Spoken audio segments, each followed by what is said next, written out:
Nightingale Conant presents Wayne Dyer, Choosing Your Own Greatness, an approach to self-discovery and personal fulfillment.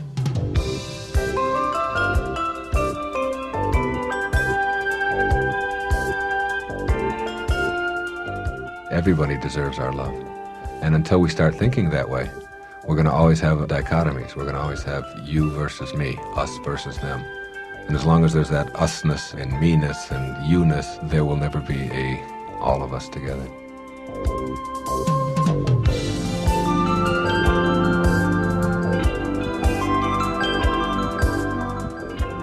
Your thought processes create the images that you have. Those images create the behavior. And you can't back one up from the other unless you're willing to think that it's going to work out, and that's the premise you're operating from. That's a very important point for people if they want to be enlightened. If you believe that it's going to work out, then you'll start to see opportunities. If you don't, then you'll see obstacles.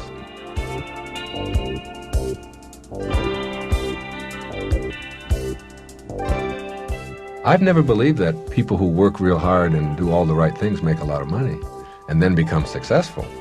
I think it's the other way around. I think successful people make a lot of money at whatever they do and make a lot of friends and all of that, because the successful person is someone who has it within them.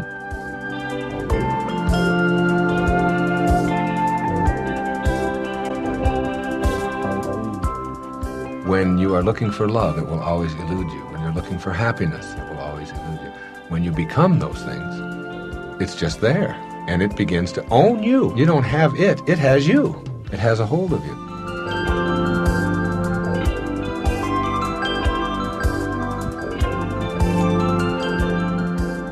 At Nightingale Conant, we've discovered that you and others who include cassette listening in their way of life can truly be described as people seeking greater enlightenment. And we've also discovered that enlightened people don't resist change. They choose change and make it happen. In their own lives, they choose to change and grow, and then change and grow some more. Wayne Dyer is one of those rare individuals who has repeatedly celebrated this quality of change and growth, both in his cassettes and books, and also in his approach to living the most fulfilling life possible. Author of the highly acclaimed self-discovery cassette programs, How to Be a No-Limit Person, and Secrets of the Universe, and the best-selling books Your Erroneous Zones, Pulling Your Own Strings, The Sky's the Limit, and Gifts from Icus, Dr. Dyer is one of America's best-known contemporary psychologists.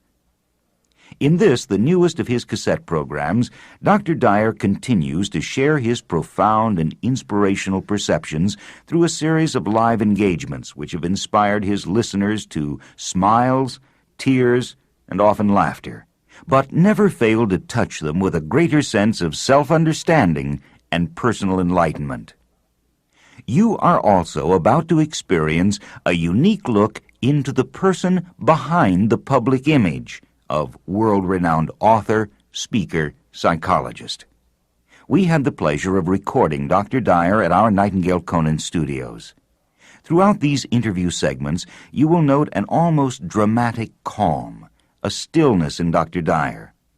That stillness seems to perfectly depict the inner calm of a man who has explored all the realms of self-discovery and comes to you today to share what he has learned. Some of what you hear may surprise you, and some may serve to comfort you on the path you already travel. You also can find inspiration and motivation to seek the light of your own sense of purpose and individual life vision. You can make your way to lasting fulfillment in the life that you live today at this moment. And this moment can be the beginning of a major change for you. It can be, in the truest sense, a turning point.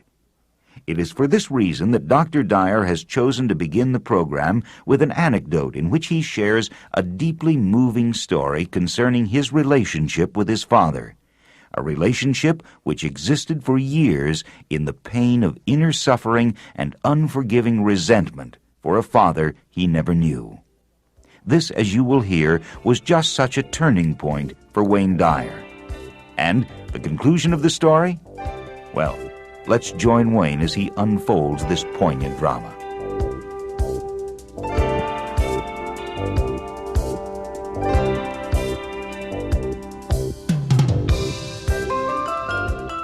I gotta tell you that back in 1975, I had just come off of a phenomenal experience. I had been searching for my father from the time I was 8 years old. And I had dreams about him all the time. I had never seen this man, and he had been extremely cruel to everybody that he had ever met in his life. All references to him had been most unflattering. His life was an ignominious one in almost every way. And yet there was something inside of me. There was a vengeance. There was an anger. There was a pain. There was a suffering. There was something inside of me that wanted to talk to this man and find out, how do you abandon 3 children? How do you do that? And how do you leave a woman and never pay her any child support? And how do you beat somebody up and rape them and create a pregnancy that way? And how do you use alcohol to destroy yourself? And the endless stories that I had heard sort of backhand, because it was too painful even for my mother to talk about. How do you do that? Where does that come from? And I wanted to know, because somehow I thought maybe his leaving was courageous. Maybe he just couldn't stay and face it, and maybe he loved them so much and he had to leave. Who knows? If you don't know, you just wonder, don't you? And you just think about it. And I thought about it. My other 2 brothers couldn't have cared less about any of it. They were not interested at all. They didn't have any memory either. My oldest brother had some slight memory, but my next brother didn't. He was with me through the whole time. And so I must tell you this because it really is relevant. When your purpose starts to become commensurate with what you are doing, when your life each day is exactly the same as what you believe you are here for, suddenly, and it is suddenly, your purpose begins to own you. And you get on such a fast track that nothing can stop you anyway. All right? And this purpose, whatever it may be related to anything in your life. Each one of us has it, and it is a magnificent purpose. And when you live it, it starts to own you. That's the only way I can say it. And this business about my father and the anguish and the pain and the suffering and the dreams and so on wouldn't go out of my life. And in 1975, I was in Columbus, Mississippi, at a school, I think it's called the Mississippi State College for Women or something like that. I had gone to several colleges. I was working for the government. I was a professor at St. John's University in New York, and as a consultant, they asked me to go down to the schools in the South to see how integration was going, whether in fact, then I was supposed to go sort of unannounced and just sit in on classes and find out whether or not there was any integration and so on, and then send a report back. That was my job, and they paid me by the day to do that. And I got to Columbus, Mississippi, and I did all the things I had to do, and I checked it out. I sent my report in. And I had heard that my father had died, but I hadn't had it confirmed, but that it had been in New Orleans, and that's the only thing that I had known. So I started calling, and I called the infirmary, one of the infirmaries in New Orleans, to find out that information. And they said yes. They finally, after a lot of phone calls, they said yes, he died in, and they gave me the year. And I said, well, where is he buried? What happened? I mean, I want to see, was my name on the death certificate as one of his children? What? They said, well, only records we have here, because they're too old now, it had been about 15 years or so. They said his body was shipped to Biloxi, Mississippi. Now, I was only 4 hours from Biloxi. And I looked on the map and I said, I'm going to Biloxi. And I'm going to find out. Now this story is, get ready, okay? I'm going to turn the lights out a little bit. Because this will start making you wonder about what you're doing here. Anywhere, what you're doing anywhere. I decided to rent a car. All right, I had flown to this place. And so I went and rented a car, and it was a 1974, it was a brand new car, Dodge Coronet, blue. And I looked at the odometer, and there was 0.8 of a mile on this car. Now, what the hell did they do? Make it here? I mean, what is this new car doing in Columbus, Mississippi. I didn't understand that at all. And I just kind of made a mental note of it. And I reached down, I wanted to put my seatbelt on, okay? So I reached to get the seatbelt, and in those days they didn't have the shoulder harness things, they just had a belt that went across to your lap. So I reached in to get the seatbelt, and I couldn't get it out. It was encased in plastic. I literally had to take the seat out of the car to get at the seatbelt, because I wasn't going to go. It's one of those things that I just won't get into a car and drive without a seatbelt. So I reached down in there and got the seat out in there, and I pull it out, and it's all wrapped around, and there's a rubber band around it, and it's in plastic. So I took the rubber band off, and inside the wrapping is a little card, a little business card, and it says, Candlelight Inn, Biloxi, Mississippi. Okay, there's no miles on this car. So I said, all right. I really, at the moment, didn't think anything of it. I really didn't. If you think you got shivers now, just wait. I'm going to take you to Shiverville tonight. And I put the card in my pocket, and I didn't think any more of it. Got in a car, drove down to Biloxi, picked up this guy hitchhiking who was a migrant worker, drove him over to Jackson, Mississippi, I think it was Jackson, and took a little side trip. And it was Friday afternoon, and it was 4:45 on Friday afternoon that I arrived at the outskirts of Biloxi, Mississippi. So I go to a standard gas station right on the outskirts of town. I went to the Yellow Pages, and I said, I'm going to call the 3 cemeteries here in Biloxi, because there's only 3, and find out if Melvin Lyle Dyer is buried here. So I called the first one, no answer. Long, long time, no answer. I called the second one, busy. Okay. So I called the third one, long, long time ringing, and finally the phone answers. I said, I'm calling, my name is Wayne Dyer, blah, blah, blah, and I'm calling to find out if a Melvin Lyle Dyer, he left. He said, I'll be back. And he went away for the longest time. He finally came back. He said, yes. Oh, my heart just ba-doom, ba-doom, ba-doom. I mean, it was like the end of a journey, and it was a lifetime journey. I said, all right, now I got to get there. How do I get there? He said, oh, it's very easy. He said, just look for the Candlelight Inn. He said, we are on the grounds of the Candlelight Inn. And I reached in my pocket just like this. And I said, you mean so-and-so? And he said, yes, that's it. Now, that's a true story. And I went there, and I stood on the grave. I found the place, and I stood there, and I talked. And I had like a dialogue with this man whom I had never met before, whose picture I had never even seen. I had never even seen what he looked like. All right? And I had this long, long dialogue. And what I did during that time was to forgive him for everything that he had done. To my mother, to my brother, especially my oldest brother, who he had done a lot of horrible things to, and anything that he might have done to. I didn't know about forgiveness or how important it was or whether I should do it or anything like that. I didn't know that. I just simply spent the time doing that. And it took about 2.5 hours, and tears were coming down. I can only tell this story now without crying because I've done it a few times. It wasn't long ago when I would tell this story and I would be a wreck. You'd have to carry me off.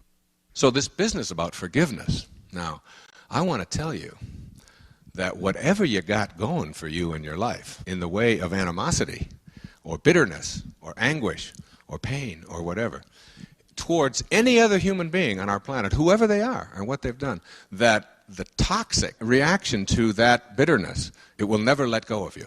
That forgiveness is like the greatest motivator, if you will, in the world. Towards anyone or anything, hanging on to anything painful or hurtful and so on, I personally believe you've got to let go of. Not only do you have to let go of it, you don't have to make any phone calls. You don't have to let anybody else know that you're doing it. In your heart, you have to purify yourself in such a way that you just simply say, love is forgiving. And that's 2 words, and it's 1 word. When it's 1 word, it's love is forgiving. All right? And that's what it is. You must forgive. And it's also forgiving, so you don't ask anything back of it. After I did that, my whole life became so clear and so focused, and where I was going became so evident, and I left there and I outlined my book the following week. And let me tell you that I have never had a dream about my father since. I have never had a moment's anguish of any kind toward him or anything that he has done. In fact, I am completely at peace with him, and I send him love wherever he is. Whatever is going on in who he is and where he is and what it is, it's all fine. It's all okay. In fact, without those experiences that were the result of some of the things that he had done, my opportunity to help so many people and to create wonderful things for others, including myself, would never ever have materialized without that. And I see that, and I see the need for that, and I believe in it. And I also want to say to you, whatever you got inside of you is not the result of what anybody else puts there. It's the result of what you decide to have inside of you. Think for a minute about an orange. And when I've given this analogy many times, you take an orange and you squeeze it as hard as you can squeeze it, just, all right? And what comes out? These are easy questions, folks. Honest, don't look puzzled. Everybody passes, all right? Nobody fails tonight. What comes out is orange juice. But the question is, why, when you squeeze an orange real hard, does orange juice come out? And the answer to that is because that's what's inside. These are really easy. They get easier. All right? Now, does it matter who squeezes? Does it matter what instrument you use? Does it matter what time of the day you do it? Does it matter how you do it? When you do it? No. When you squeeze an orange, what comes out of an orange is what's inside. When you squeeze a person and put pressure on a person of any kind, and anger and hatred and stress and tension and depression come out, it isn't because of who is doing the squeezing or when they do it or how they choose to do it. It's because that's what's inside. And if you don't have it inside, it can never come out, no matter who you're living with. No matter how tough it may seem to you. And when somebody cuts you off on the freeway, and you're mad as hell and going to get even with them, and you're going to get up in front of them and slow down and make them see what it's like, it isn't because they cut you off that you're so upset. It's because that's what you carry around inside. And when you stop carrying that around inside, nothing that anybody does can upset you. No one can make a fool of you without your consent. Eleanor Roosevelt.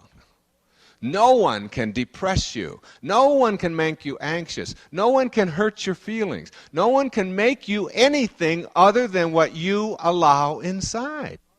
You see, my evolution has brought me to the point of understanding that each human being on our planet must take total responsibility for his own inner development, for his own inner development. And our inner development is something that we ignore a lot as we progress through this whole ladder of life. And I think of a metaphor. The metaphor is like a candle, and the candle flame that is burning inside of you. All right? Now this candle flame, if you take a candle and walk out of here this evening and you see raindrops falling, it'll blow out your candle, and the wind will blow out your candle. There's all kinds of things that are going to happen outside of you that you have absolutely no control over to blow out your candles. Your candles are getting blown out all the time.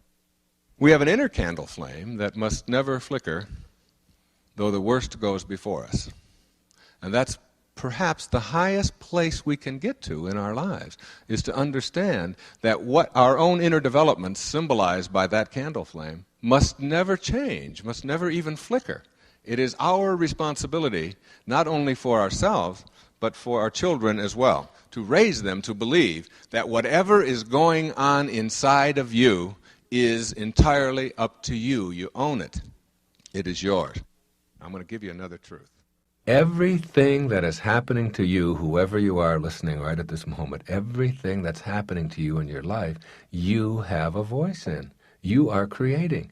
If you're not getting along with somebody on the job, if you're having difficulty in your relationships and feeling victimized, if your children don't respect you, look at yourself first and say, what is it about me? And what can I change in order to help myself not feel victimized? Not how can I get them to change? How can I make the world different? It's one of the fundamental problems is that people want the world to be different than it is. The world is perfect. There's no anxiety in it. There's no depression in it. There's no stress in it. Contrary to anything you've heard, the world is not a stressful place. It's a perfect place. You are a part of that world. You are part of the universe. Your perfection is also in your own creation. You're not a mistake. None of it is. There's only anxious thinking. There's only stressful thinking. There's only angry thoughts. There's no anger in the world. When you stop having that and replace that with this serenity I'm talking about, with this peace inside of yourself, you don't even know how to be victimized anymore. It's not like you learn all these strategies. You become healing instead of becoming poison. You are effective rather than trying to get there. You live it. You see, when you get enough inner grace or inner peace or serenity, whatever you want to call it, and you feel really positive about yourself, it's almost impossible for you to be controlled and manipulated by anybody else. I'll give you an example. Just yesterday, I had to get on an airplane and fly to Chicago. Now, I got on the airplane at 1 o'clock in the afternoon in Fort Lauderdale. The plane took off and flew for 30 minutes, and they couldn't retract the landing gear. They were stuck in the down position, so they had to land the plane in Miami, go back and land it in Miami because they had longer runways. It wasn't an emergency, but I wasn't convinced that they had that foam out there on the runways because they were just seeing if their foam equipment worked. They were trying to convince us there was no emergency and that those ambulances weren't just standing by in case anybody fainted while they watched us land, that there was, in fact, some emergency. I watched people around me on the plane when we were having to do this, and some people were panicked and fearful and scared. There was one couple that jumped and screamed, and there was a lot of interesting reactions, a lot of ashen looks, and a lot of very scared people. And I looked at myself, and I didn't have any of that. I didn't have any of that. It was okay. And I knew I was going to be okay, and I saw myself being okay. It wasn't that I tried very hard not to be fearful. It was that inside of me, there is something that has replaced that fear, and that is called grace or serenity. And it was okay. It was just simply all right, and I was fine. In fact, I was effective. I calmed down the guy next to me. I looked around to see where the emergency exits were because I wanted to know how to get out of this place. I used my mind in a situation where other people might elect panic. I was electing to be conscious, to be intelligent, to save myself if necessary, and I wasn't the least bit afraid. And I know I would have been afraid at an earlier time in my life. That fear, that potential for fear, has been replaced by peace and fulfillment and knowing that when it's my turn, and that's okay too, and that I'm not afraid of any of that. So we landed, okay, and everything was fine. And there was a computer part that was missing that wouldn't give the right signal for the landing gear to go up, so they had to replace the part, and they canceled the flight. And 192 people were on this plane, and it was full. Right? There wasn't an empty seat. It was the last week after Easter break. There's no seats out of South Florida at all. They announced, the first thing they did was announce that there would be nobody getting a seat out of South Florida because you just can't get one on all the airlines. They're all filled up. And you probably will have to be here a couple of days until we can do something about it. And they even announced that they weren't going to put us up in a hotel. There was like all of these negative things coming out of these victimizers who work for the airline. And I watched the people around me. Now, a minute ago, they were worried about whether they were going to be alive. Now, suddenly, they're alive and they're relieved about that. Now they're angry because the plane isn't going to take off or they're going to have a replacement. And so there's all this anger. Now, I believe in looking for solutions, never looking for problems. So when the plane landed, they said, no one can get off the airplane. But I knew they probably weren't talking to me, okay? Because as soon as it landed, the door opened, I went out and called my secretary and said, I have to give a speech tomorrow morning in Chicago, and there's a lot of people depending on me to be there. There's 500 people waiting to hear me speak, and we've set up this date in advance. I see myself in Chicago. I know I'll be there. 191 other people didn't believe they would be in Chicago and acted just that way. They were angry. They were upset. They were yelling at the people. They were letting their blood pressure get out of control, and they weren't doing anything. I said to my secretary, I will call you back in 15 minutes. She was in Fort Lauderdale. I'll call you back collect in 15 minutes. Just make sure I have a seat on a plane, no matter what it costs or what the inconvenience or what it get me a seat. At the moment that she called, somebody the moment before had canceled on another airline a first-class seat. They had just canceled, they weren't going.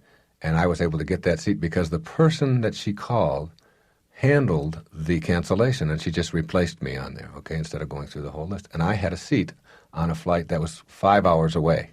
But I still had a seat on a flight to get in much later than I anticipated. And I went down and got my boarding pass, and I was, out of 192 people, there was only one that made it to Chicago. And I was that one, not because I'm smarter than everybody else, or because I know anything that other people don't know, or because I'm better than anyone else. It was because I look for solutions, not for problems, and I refused to be victimized by my need to be right through using anger and being upset and so on. When you are able to visualize yourself doing something, you start acting on that visualization or that image. You're able to make things happen when you're looking for solutions that you can never make happen when you're more preoccupied with being a victim.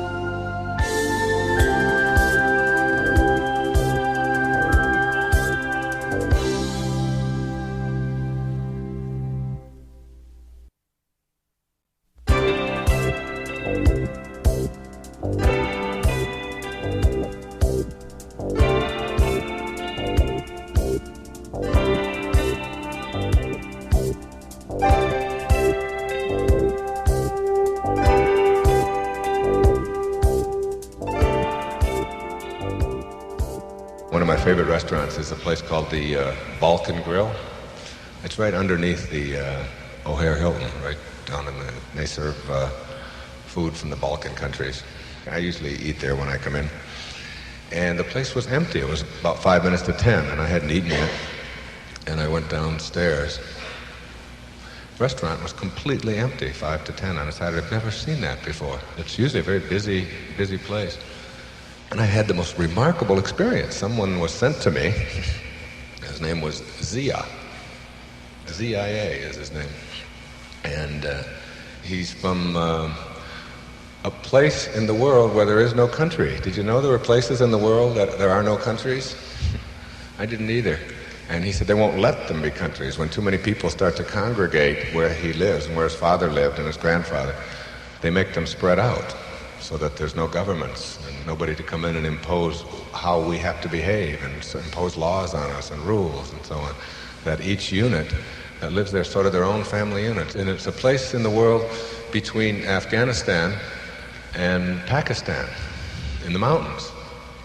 And this man looked like he might have been from Afghanistan or someplace like that. A very heavy, thick accent.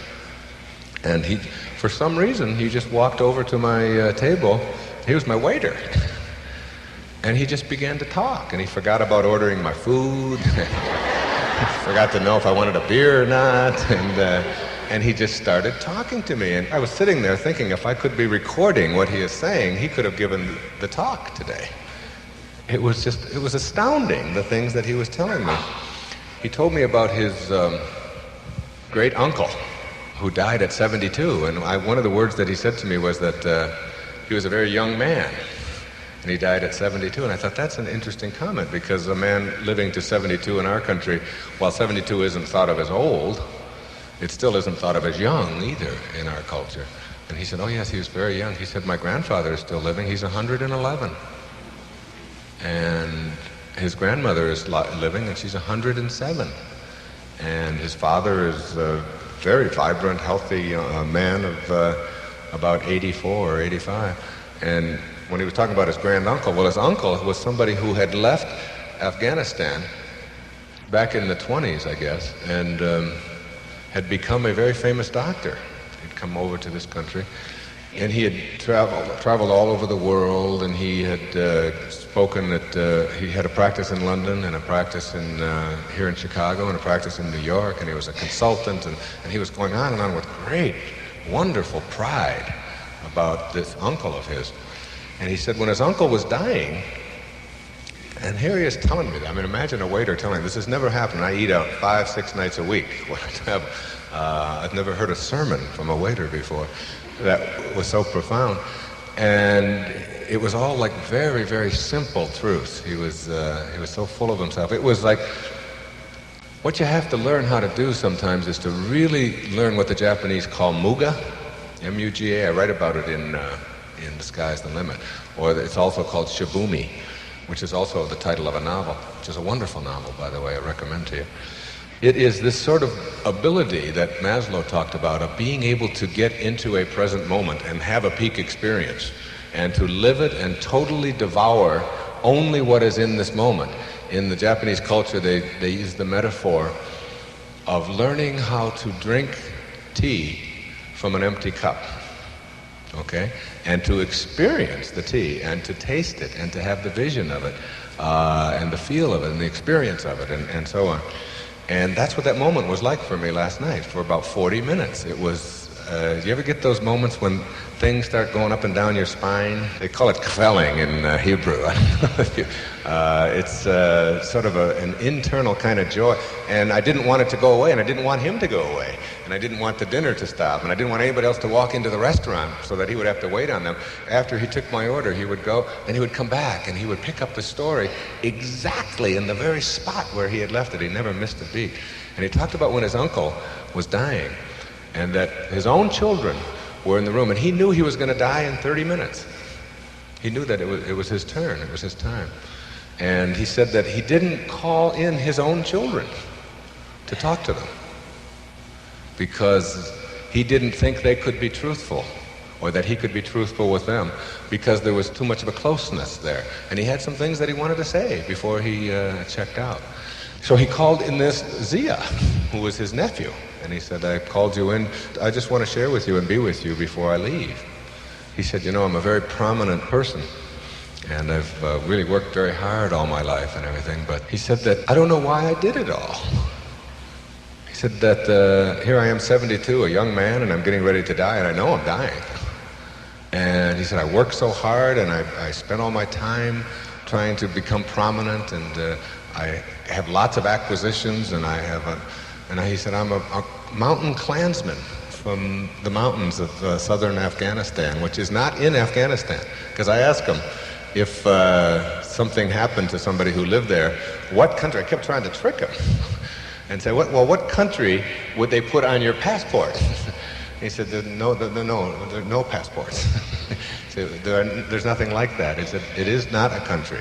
There is no government. We won't allow that. He kept insisting that was, and so I want to check that out and find out. But he said, I don't know why I did all of those things I did. He said, my whole life I spent, the 72-year-old man, my whole life I spent being consumed with acquisitions and trying to get things and trying to get someplace and trying to make a big difference. And I really didn't put the focus where it really should be at all.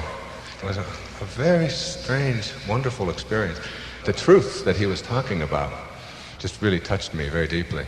I wonder, as I think about what it is that all of us want in our lives and how we're going to get there, so often we make wants and goals and where we're going the most important part of our life. We operate from this premise, and this is probably the most important thing that I've learned when I took up the baton from Maslow. He had said that most people are what we call deficiency motivated, okay? That is, we try to raise our children and we look at ourselves and we say, where would I like to go? What are my goals? How much money can I make? So what we do in order to motivate ourselves is we say that where I am in this moment is somehow deficient, somehow wrong. I have to look at myself and say I'm operating from lack in my life, all right? Now, this is a major, major conflict for people who want to have what I call a no-limit life or live a self-actualized life. You must never start in your life from where you are as being deficient, and I will get to where I want to go by repairing my deficiencies, by improving upon the things that I don't have, okay? See, I don't think it's important to have a goal. I think the big difference between where I am now and where I was 10 years ago is that I believe you have to be. I believe in being, not striving, arriving. You have to be your goal, as it were. You have to not be looking for the truth, you have to be truth. You can't be looking for healing or a healing method out there at all. You have to be truth. And when you are it is never something that eludes you. I just had a great experience. On the 1st of January of this year, I quit drinking caffeine. Okay? I had a bad addiction to not Coca-Cola, but Diet Coke, Tab. I could drink a crowd pleaser. Easy. In a speech, I could. Or Diet Pepsi or one of those things, those big 64 ounces. I was drinking 8 to 10 cans of that stuff a day inadvertently. I mean, I just didn't know. I'd have it for breakfast, I'd have it in the afternoon, and I'd always had one when I was driving, and whenever I'd give a speech, I had one. And my wife had said to me, and everybody who knew me was saying to me, that's the thing that's got you. That's the one that you can't get rid of. You know, you talk about being, and you know it's not good for you. You know how you feel when you drink too much of that stuff. Then I heard a tape by a man named Ram Dass. Ram Dass had a tape about this Buddhist monk who was the son of a Buddhist saint. And this Buddhist saint was a woman, and there's only been like 4 female Buddhist saints ever in the Theravadan Buddhism. And the woman was very upset with her son because he was a narc in Thailand. All right? And in Thailand they have the highest incidence of heroin addiction in the world. The heroin addicts are on the streets everywhere. The woman would say to her son, instead of imprisoning these people, instead of punishing them, instead of putting them in jail, instead of all of these things that you do, why don't you try to help them? Why don't you send them love? Why don't you, as a saint would say, okay? And he said, but I don't know what to do. And she encouraged him to study Theravadan Buddhism, and he did. And this is the most austere of all of the fields of Buddhism. It is the area of Buddhism in which you have to practice like 130 austerities a day, all right? You don't sleep on a mattress, you sleep on the floor, you don't look at anybody of the opposite sex, you don't dance, you watch every single thing that you eat, you say prayers all the time. I mean, a lot of these austerities, physical austerities. Well, he got into it, okay? And he thought that these people were too wild for him, right? So he invented like 30 more austerities of his own. And he was practicing 160 of them a day. And Ram Dass said when he met him, he was like meeting a tree trunk, all right? He was that firm. And what he would do is he would take this truck and he would go through the streets of Bangkok. And he would say to the heroin addicts, if you want to get rid of your addiction in 1 week, 1 week's time, jump on the truck. And we'll take you to the monastery and you'll be rid of it in 1 week, guaranteed. He would get these large numbers of people that would jump on. Every week he would take another batch of these addicts. I mean, and I'm talking heroin, the hardest thing in the world for us to overcome with will. And he would take them there, and the first thing he would say to them was, this is your only chance. This is the only chance that you're going to have in life to be rid of your addiction. And then he would say to them, I am the treatment. I am bigger than the addiction. And I will show you that. And he would take heroin. And he wouldn't have any effect on him at all. He just wouldn't even react to it. His mind. He had trained himself to be bigger than the addiction and showed them that. And then he would put them through this violent purging, vomiting kind of thing to cleanse out their system and so on. But the thing that he talked about that is the most profound to me is the idea of becoming the treatment, being, the psychology of being. I have taken Maslow's notion of the psychology of being to levels now in my life to challenge myself in areas that I never thought were even possible before. And one of them was with this minor addiction, caffeine, tab. I mean, he would laugh. Tab? You're having trouble with tab?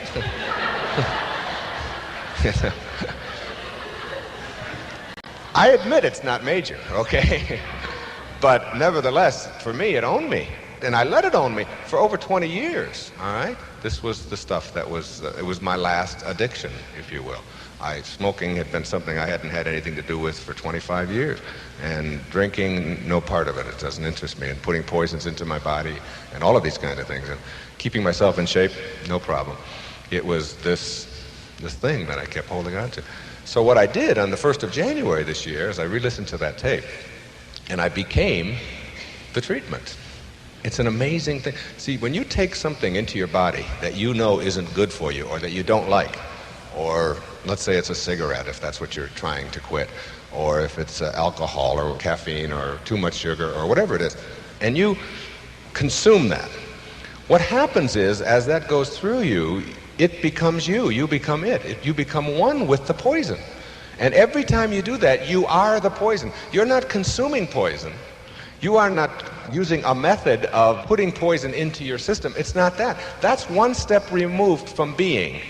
Being means you are it, it is you. You are one, you are at unity with the poison. All you have to understand with any addiction that you may have, any kind of an addiction, is that once you become the treatment and you stop being the poison, it's not even a challenge anymore. I mean, it's so easy that it's disgusting to me. I mean, I feel so superior when I walk by a Coca-Cola machine and I see that button that I always used to push. I mean, I just go, but I'm not that anymore. That's not what I am anymore. Not that I've mastered it or that I've got a method that's great that I want to tell you about this method. It's that I am no longer it. It is no longer me. And I am someplace else now. When you get that, when you understand that notion of being and beginning to apply that in your life, I mean, it's just phenomenal. It's like in religion, people are looking for the 10 Commandments. Okay? But in the Bible, it says, live of the truth, doesn't it? The whole idea of the kingdom of heaven, I mean, that's one of the great secrets of the universe that is so simple. I mean, the kingdom of heaven isn't this place that you're going to get to. It is within. It is what you carry around with you. And when you are the 10 Commandments, you don't need them. You don't need any of that. You simply are being that. And when that is you and you are it, you are what Christ called, of the truth. All right? Not looking for it, not trying to get it from someone else, not hoping that someone else can reveal it to you. It is what you are.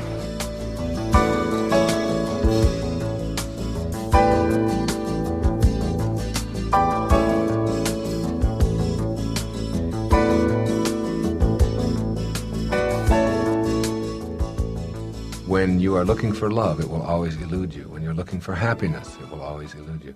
When you become those things, it's just there, and it begins to own you. You don't have it. It has you. It has a hold of you. So the first benefit that I can think of in approaching life from this loving, giving love away and having it for yourself, filling yourself up with it, is that you will see dramatic changes in the negative kinds of lifestyle things that you have accepted as a way of life for you. Smoking becomes something that's almost too easy to give up. It's almost too easy. You don't tell yourself it's difficult. You don't tell yourself that I'm going to go through a lot of pain and that it's going to be a troublesome thing for me and I'm going to go through withdrawal. You simply become a person who no longer wants to poison himself or herself. And looking at cigarettes as something that you're pouring inside of you, this self that you feel so good about, is just impossible after a while. It owns you. This health approach, this wellness approach begins to own you. Is it partly because you see yourself as being more valuable now? I don't think it's because you're more valuable. I think it's because it conflicts with who you are now. See, I'm not saying that where you are now is bad. I don't want anybody to look at themselves and saying, these are all my bad habits and I want to eliminate them. That's the least effective way to change anything about yourself, all right? Because you have to quit, and you have to stop, and you have to lose, if it's weight or whatever. Those are all very negative words, all right?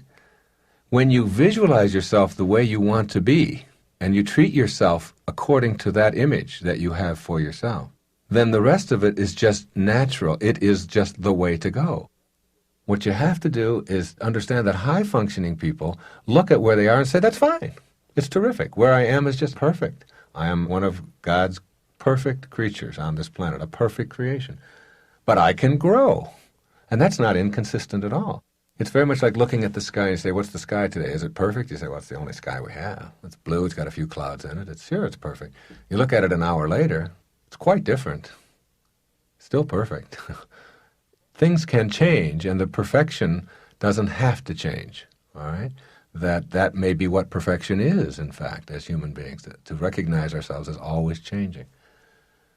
I began to look at this concept called mastery, where you become to your own life like a great painter becomes to his creation or her creation, shading it, shaping it, coloring it, putting it in exact tones that you want it to be. So you are creating your own life. I believe that all human beings are geniuses and have mastery or self-actualization, whatever you want to call it, available to them if they want to make the choices that go with it.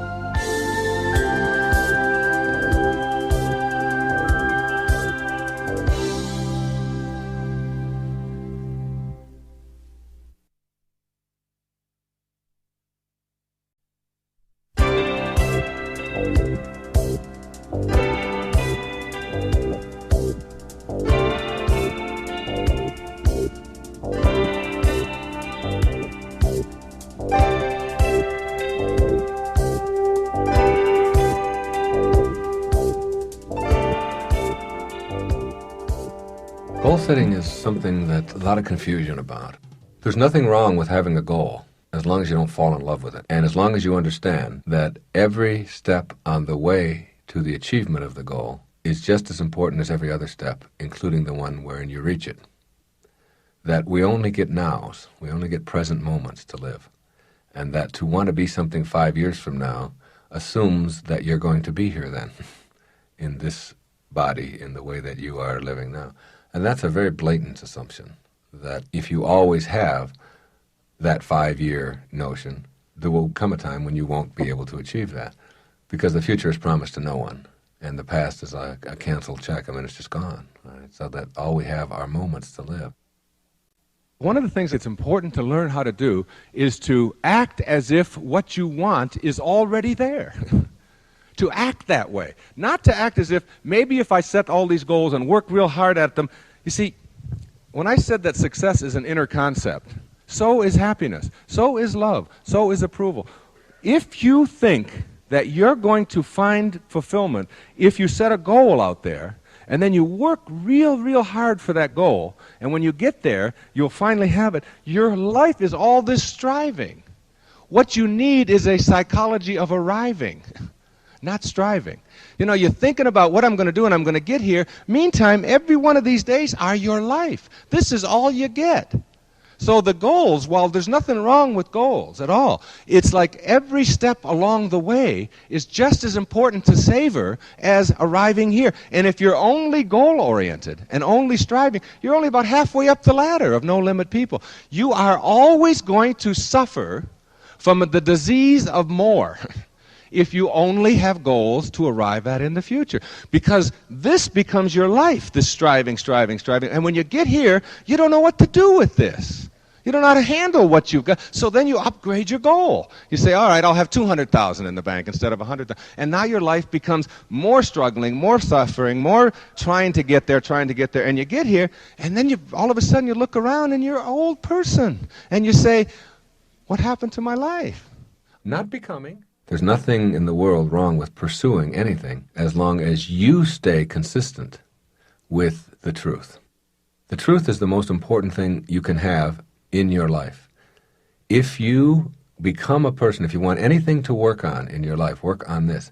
Everything that comes out of your mouth, every word that comes out of your mouth is exactly as it is and exactly as you are. That's a wonderful place to try to get to. All right? Now that can be construed as a goal, all right, in the goal-setting sense. But each time that you slip doesn't mean you're less than valuable, that you're unimportant. It doesn't mean that at all.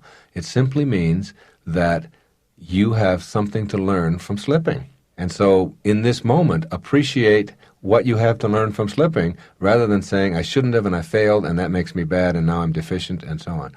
You see, the more you operate from goal setting in the sense of repairing deficiencies, the more your life becomes one of striving. Your life becomes a striving. And when you and when you arrive at the place where you want it to be, you don't know how to be there because your whole life has been striving.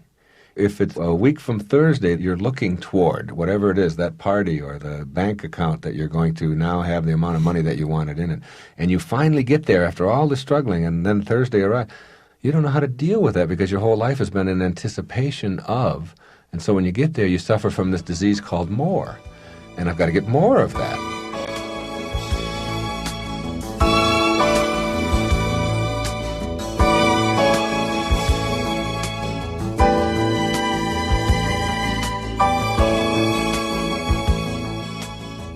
There's a lot of people out there, many of you, who, while you're having your first cup of coffee, are thinking about the second cup.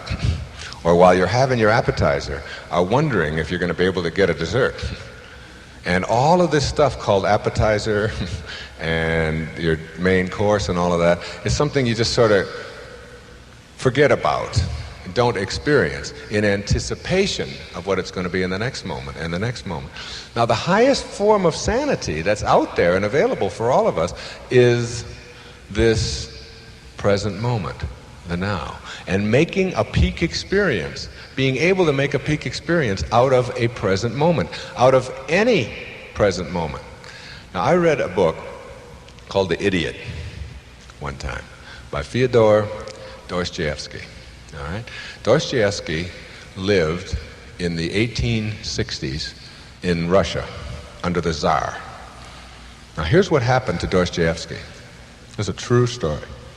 He was accused of being in alliance with a literary group of people in the Soviet Union in Moscow who were attempting to overthrow the Tsar by talking about subversive ideas like freedom and people have a right to think for themselves and make choices and all the kinds of things that I've written about, for which I would have been executed many, many times over in most countries of the world. Well, Dostoevsky was a member of a small group. The Tsar said that he was a member. This was long before he was well known. This is when he was a young man. Right? He was sentenced to die, and he was put into a cell in Moscow. And in that cell, he knew that he was going to be dying, and he had been told the date. He was going to be shot by a firing squad. And so they took 5 of them out, and they lined them up, and they put them in a stake. And they took a black shroud, and they wrapped it around each one of these 5 people's eyes. And the Tsar's guards shot the first man and killed him, and he got to watch that and witness that. Then they put the shroud around him, and they shot him. And he was next. He was the next man in line to die. Dostoevsky, the writer of Crime and Punishment, some of the greatest books ever written, okay? And he was pardoned by the Tsar at the last moment and assigned to 10 years in prison at hard labor. And for some reason, he was spared at that moment, and the other 2 were also spared. Now, that's a true story. Dostoevsky, in writing in The Idiot, talks about the value of the present moment and learning how to get consumed in it. And when he saw a cockroach in his cell where he had been condemned to die, and he saw, it wasn't an annoyance. It wasn't some creature that was filthy that he didn't want. It was a miracle. Now, a lot of people... The old saying is that life is what happens to you while you're making other plans. And you must understand that every moment in your life is a miracle to be lived. That you must stop looking for miracles in something in the future. And that not falling in love with your plan means that if you want to get someplace terrific, enjoy every step along the way. And then if you want to alter that, let's say you want to be a physician. You're young and you go to school and you want and all that, and then you realize, no, I don't think I want to go to medical school. That doesn't have to be a horrendous kind of letdown or a failure of some kind. You simply say, I think I'll move in this direction now. I'm moving. And every day you have to live fully, rather than suffering or postponing your gratification or postponing your purpose in the pursuit of something in the future which may or may not arrive for you, and if it does, you'll very likely be a completely different person anyway. That's one of the hard things to understand. Heraclitus said, there's nothing permanent but change. Change is the only thing there always is, including all of us all the time. So if you set a goal for yourself for a long time, you have to understand that you're going to be very, very different from the person that you are now. I had a good friend who was an internist, and he was in his 40s, and he said to me, this practice is just getting to me. I'm owned by it, I'm making a lot of money and all that, but I don't want to do this. I want to be a sportscaster. And he wanted to broadcast, and he wanted to practice on high school teams, and he always wanted to give that a try where he could be his own boss and not be a slave to it and all that. I said, well, why are you pursuing this? You're a physician and all that, but why would you want to continue doing that? He said, well, I decided a long time ago that I was going to be a physician, and that I can't change that now. I'm a doctor. And I said, who decided that you were going to be a physician? He said, well, I was 18 years old and I made that decision. I said, would you go to an 18-year-old today to get vocational guidance for where you should be going in your life? Would you consult a teenager for that? He said, well, of course not. I said, well, isn't that what you're doing? If you're not happy and not being fulfilled in what you're doing in this moment, you have the option to change that. And you don't have to be attached to what you've been. What you've been is just the choices that you made then. And if you don't want to make those choices now, and I can hear a collective rumbling in America as I say that, which is, yes, but I have responsibilities. Yes, but I have a mortgage. Yes, but, and there's a lot of those yes, buts. And I say to you that if you have always been responsible and paid your bills, then that is who you are, and that's what you ought to consult, rather than someone who is telling yourself that a disaster is on the way if you make a choice to be something that you never dreamt you could be. When I left the professorship, and I left an opportunity to have tenure for the rest of my life and a lot of external kind of security, and resigned, and went across the country to talk about erroneous zones back in 1976. Everyone told me how insane that I was. But I've never listened to what everyone else said, because you have to listen to who you are. And I knew that no matter what, my inner voices told me this is what I have to do, and you can't stop someone who knows they have to do it from doing it. The irony of that is that I made more money, and I never even tried to. I never thought I'd make money writing, because I had already written a whole lot of books that didn't make any money, textbooks and so on. And writing was just something that I am. And it wasn't anything I could quit, stop. I didn't want to. I loved it. I felt fulfilled and so on when I wrote. And I knew that I was leaving footprints in all of those things. The irony is that after I finally resigned and did what I wanted to do, I made more money in the first year that I went out and did what I really believed in and loved than I had made the entire 35 years previously of my life, my whole life. In 1 year, I made more money. And that isn't because I was lucky. That isn't because I'm Wayne Dyer and I had any opportunity. I didn't have any more opportunity than anybody else. In fact, I had less. I came from complete poverty and many years in foster homes and orphanages and having to earn my own way through everything. Wasn't that at all. It was when you advance confidently in the direction of your own dreams and you go out there to live the life that you have imagined, success will chase you and arrive in your life in external forms in an amount sufficient to take care of your needs. It will happen for you. As long as you stay there and tell yourself you've got to continue to do something, you've always done it because you've always done it, then the only payoff you get for that is to defend your misery. It's like arguing for your limitations. The only thing you get are your limitations. And the people who love you, care about you, your family and so on, will support you consulting your inner voices and your inner signals and doing what it is that you know you have to do. And if you picture yourself being successful at it, and you know that it's going to work, and you won't let any other image into you, it will get stored away within you exactly the same as if you were out working on it. And if you guide yourself by that image and just won't let that image out, you can't not make it happen. You can't. It's that law of the universe, because an image gets stored away the same as an experience. And every obstacle you just see as an opportunity to see what I've got to do to shift and to do it. Meantime, you're feeling purposeful and you're being purposeful. You're no longer looking for a purpose, you are your purpose.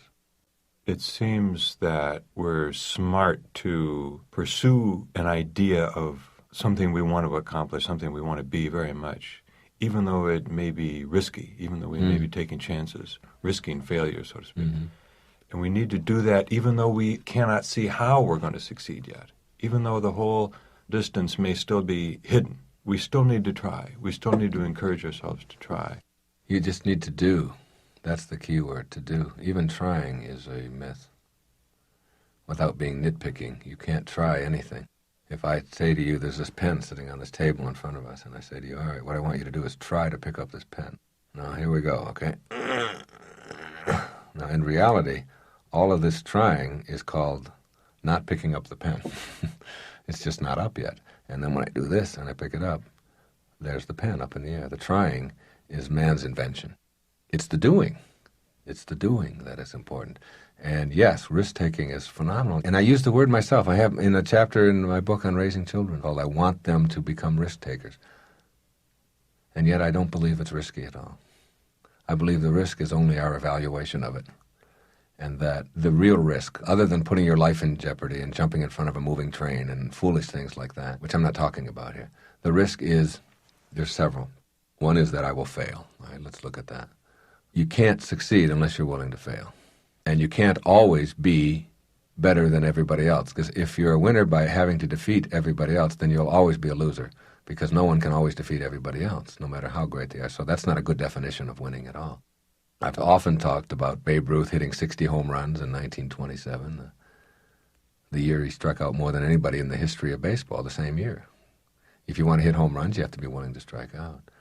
And failing at something is just an opportunity, if you're looking at it the way I'm talking about. It's just an opportunity to see where you are and to assess who you are. And if you're having to look over your shoulder at somebody else to decide how you're doing, then somebody else's performance is determining who you are and how well you're doing.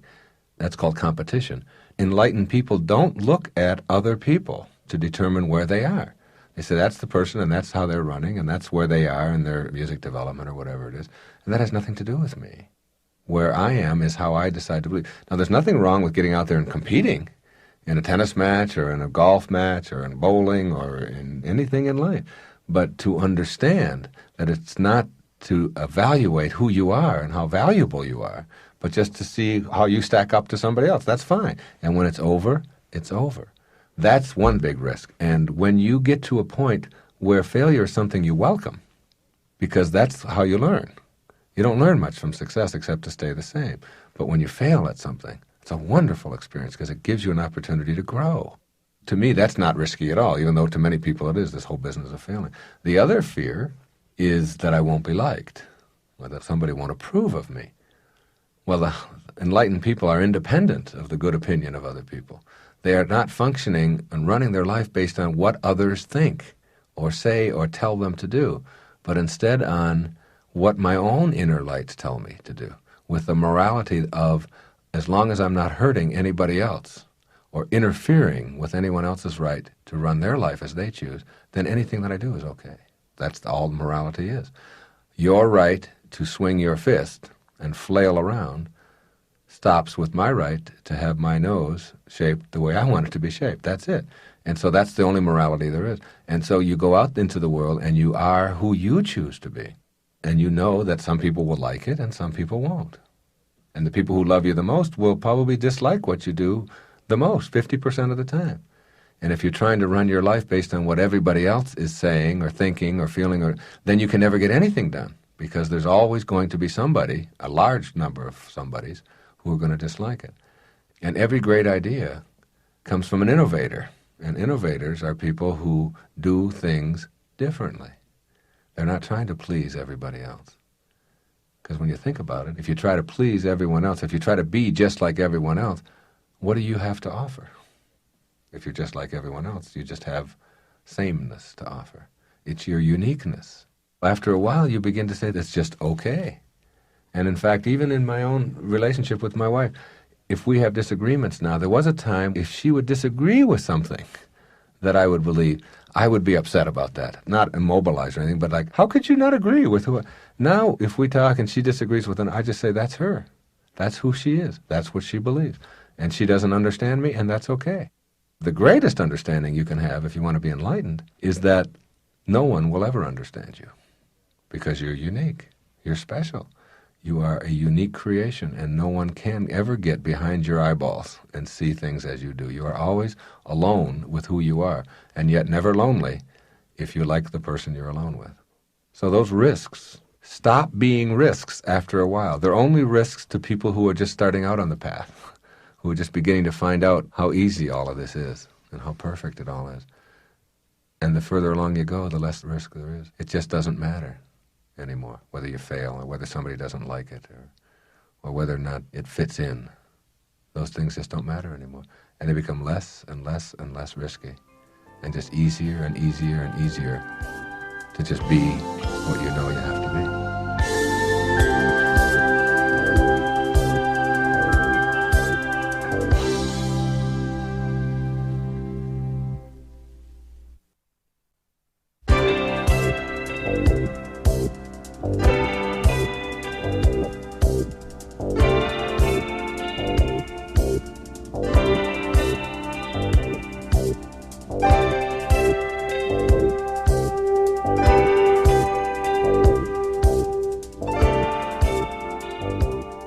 I believe that success is an inner concept. Inner concept. It is something that is part of your own inner development. When you have it inside of you, and you cultivate that, and that's what I want to try to help parents to do with their children. When you carry that around inside of you, you bring it to every single thing that you do in life. Everything that you do. You bring it to your children. You don't get it from raising them the right way. You don't get it by closing the deal. You bring it to every aspect of the deal. You don't get it by focusing on your commission and how much am I going to get, and if I divide this and if I do that, and always being concerned with your own quotas. You get it by forgetting about your quotas and focusing on your customers. You forget about you and all the things that you're going to get out of what you're doing in life as a happy, contented, fully functioning, no-limit human being. You simply go out and advance confidently in the direction of your own dreams and endeavor to live your own kind of life the way you choose, making every day a miracle, and success will chase after you and arrive in your life in amounts greater than you ever anticipated in any present moment of your life.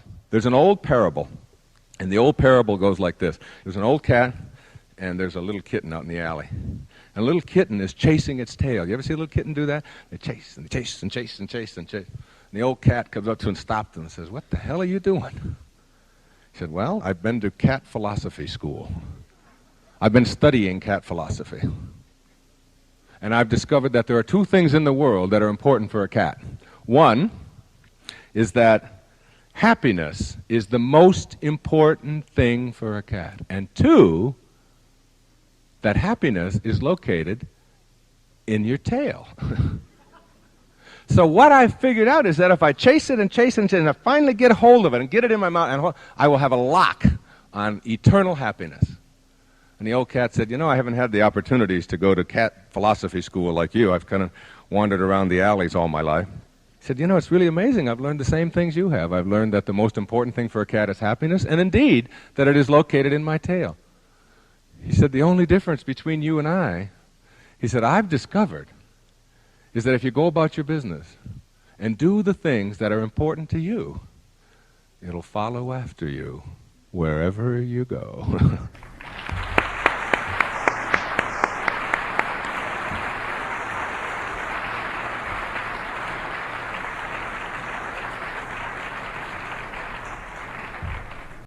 Isn't that a nice parable? It's an interesting notion.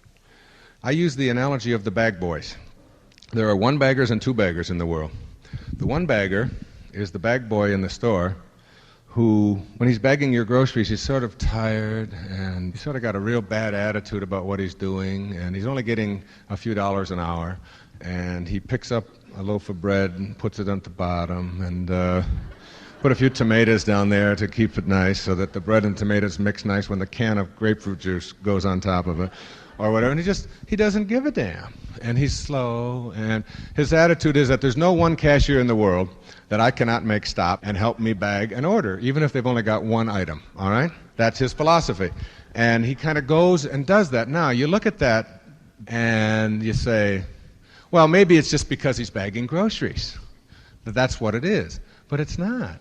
You see, because right in the same store, there's somebody else making the same money, who's got the same benefits, who is like a double bagger, and his philosophy is there's no two cashiers in the world that I cannot keep up with. They'll never have to touch a bag.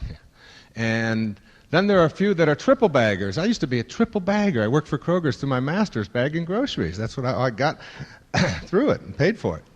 I used to make a contest and see if I could get 3 cashiers and bag for all 3 of them and say something pleasant to them and have fun. And the hour would go by like that, and the people would always want to come to my lines, and there was that kind of a fun thing. I looked forward to doing it. Now, the one-baggers, 5 years later, they get passed over for a job promotion for manager of a store if they're still there. And they go home and they tell their wife that shouldn't have happened. They passed me over. They're prejudiced. They don't like me because I'm too tall, or I'm too short, or I'm the wrong color, or I'm the wrong size, or I'm a female, or I'm a male, or whatever it is. They've got their reasons, you see.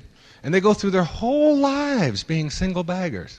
Even up into their retirement years, they're still making excuses and finding fault and blaming the rest of the world for what is.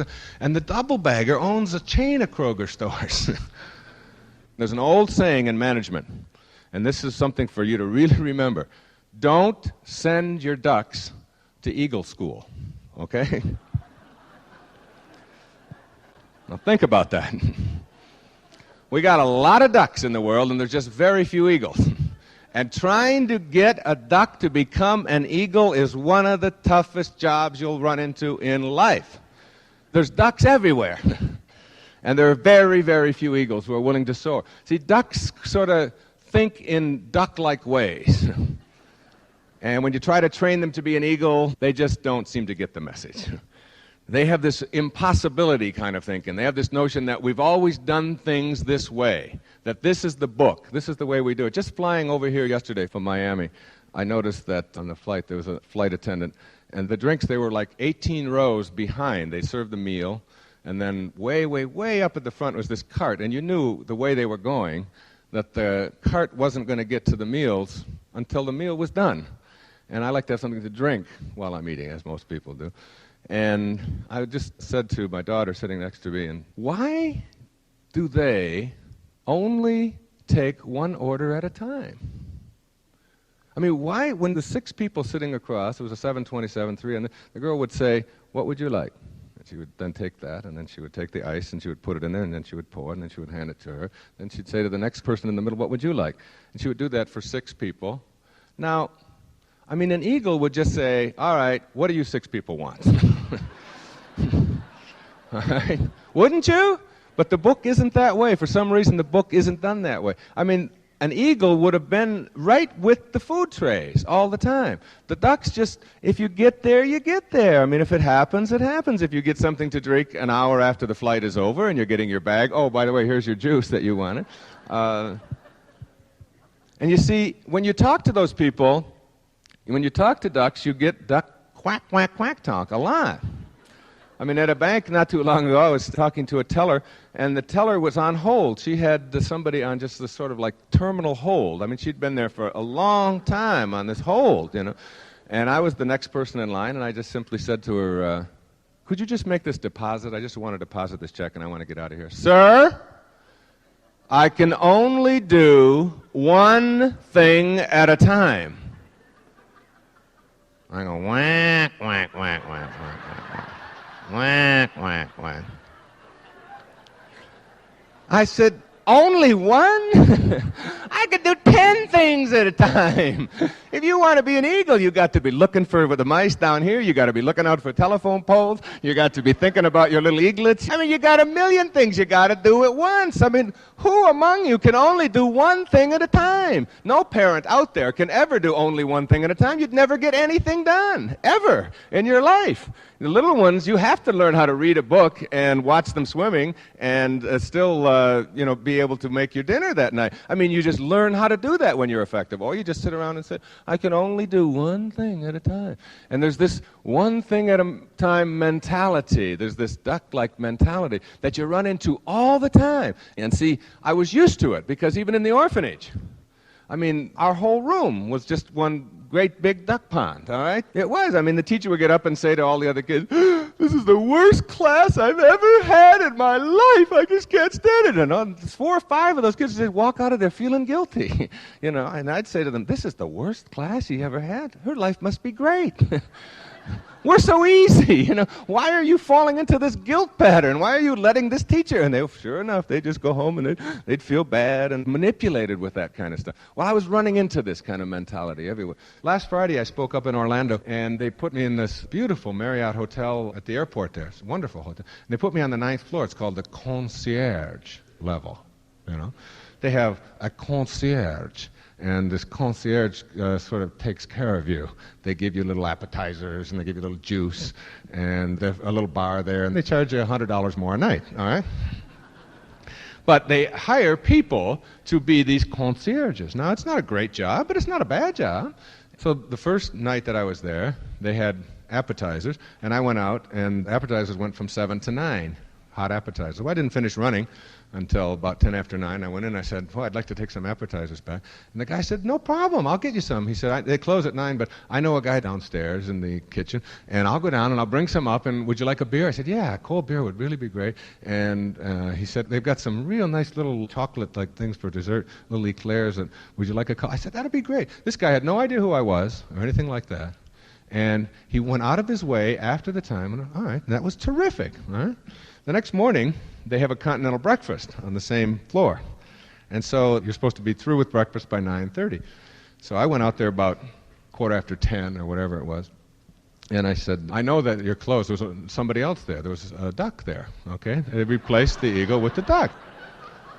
And the duck said, wah, wah, wah. Sir, continental breakfast closes at 9:30. It's 10:15. I'm sorry. I said, I know that. I understand. But I said, I just like some orange juice. I'm really thirsty. I've just finished running. I've got to give a talk this afternoon. And she said, sir, 9:30. It says it very clearly. I'm the guy paying $125 a night for the concierge, and she's dismissing me. You see the difference? The difference is like, it's an attitude. It's what one person believes. Now, I can assure you, if you follow through on these two concierges, that you're going to see that ego soaring all through his life. And this other person is going to go from that job to probably one a little more demeaning and a little more demeaning, and is always going to be wondering why. And if you're looking for people, if you're ever in employment and looking for ways of recruiting people and so on, I'd say great employees are found. They're not trained. They're found. You go out there and you find those people who have that, and then you can help them to do anything and to be anything when they've got that inner attitude. Not too long ago, I was at the airport in O'Hare. I've got to tell you this story. It was at Delta Airlines. They're usually a terrific airline. They practice teaching people attitudes more than anything. And I was going to get on a flight in the afternoon to fly down to Fort Lauderdale. They canceled my flight. Now, I said to the fellow, well, that's okay, because I know you have a flight 45 minutes from now, and it goes to West Palm Beach. And that's only 20 miles away, they had 90 empty seats on it. I said, you can just put me on that flight, and I'll fly down. And he looked in the computer. He said, I'm sorry, we can't do that. I said, why not? He said, because the computer says that those are two separate cities. Miami and Fort Lauderdale are considered the same city, but Fort Lauderdale and West Palm are considered different cities. And he said it would be just the same as if you asked if you could go to San Francisco. I mean, it's just a different city as far as the computer's concerned. We can't do that. I'm sorry, you'll have to take a flight 4 hours from now, and we've got you covered, and you'll be on that flight. I said, you mean you canceled the flight? And you won't let me get on a flight that's 20 miles from the airport that I want onto because the computer says it's a separate city? He said, that's right, I'm sorry, there's just nothing else I can do. Now, you've heard this. You all hear this. I said, as I usually do, I'd like to just talk to somebody else. Anybody else. He said, I'm sorry, sir. He said, whoever I bring out, if you want to see a supervisor, he's so used to this, a supervisor, you know, that if I bring out a supervisor, they're just going to tell you the same thing. And he went behind the doors. I said, wait, don't go behind those doors. You know the doors they go behind? You know what's the back of the doors? Duck pond.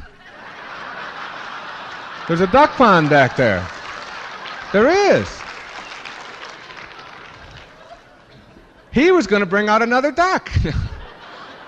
I said, don't go upstairs. Just go up some stairs. Any stairs, and see if you can find an eagle. He said, what? The hell are you talking about? I said, anybody you bring out, I don't care who it is, bring out somebody who doesn't already believe it can't be done. That's the only kind of person I want. I don't want a guarantee or anything like that. I don't want that. I just want to talk to a human being who doesn't believe it can't be done. And they did. They sent me out an eagle, and I got the flight that I wanted, and everything worked out just the way it was supposed to work out. You must understand that the world is full of those kind of single baggers. And you have to really watch out that you don't become one yourself. Now, I want to tell you, success, again, is an inner process. When you have it inside of you, you're not looking for it. And consequently, you bring success to everything that you do. I've never believed that people who work real hard and do all the right things make a lot of money and then become successful. I think it's the other way around. I think successful people make a lot of money at whatever they do and make a lot of friends and all of that, because the successful person is someone who has it within them, and they bring it to all these different things. And so they're never looking for it, and they're not surprised at how well they do at virtually everything. When I go down to my mailbox, and there's not a check in the mail from someplace, for me, I'm surprised. I'm surprised that something didn't come into me that day. Whereas I used to be surprised when every once in a while a check would come into my life. And I never care whether checks come into my life. It just doesn't make any difference. I don't focus on money and trying to get it. I focus more on what I'm doing and what I believe in and my mission, and I live that, and all the other stuff gets taken care of. It all just gets taken care of. And it's all so perfect if we only stop to realize that it is.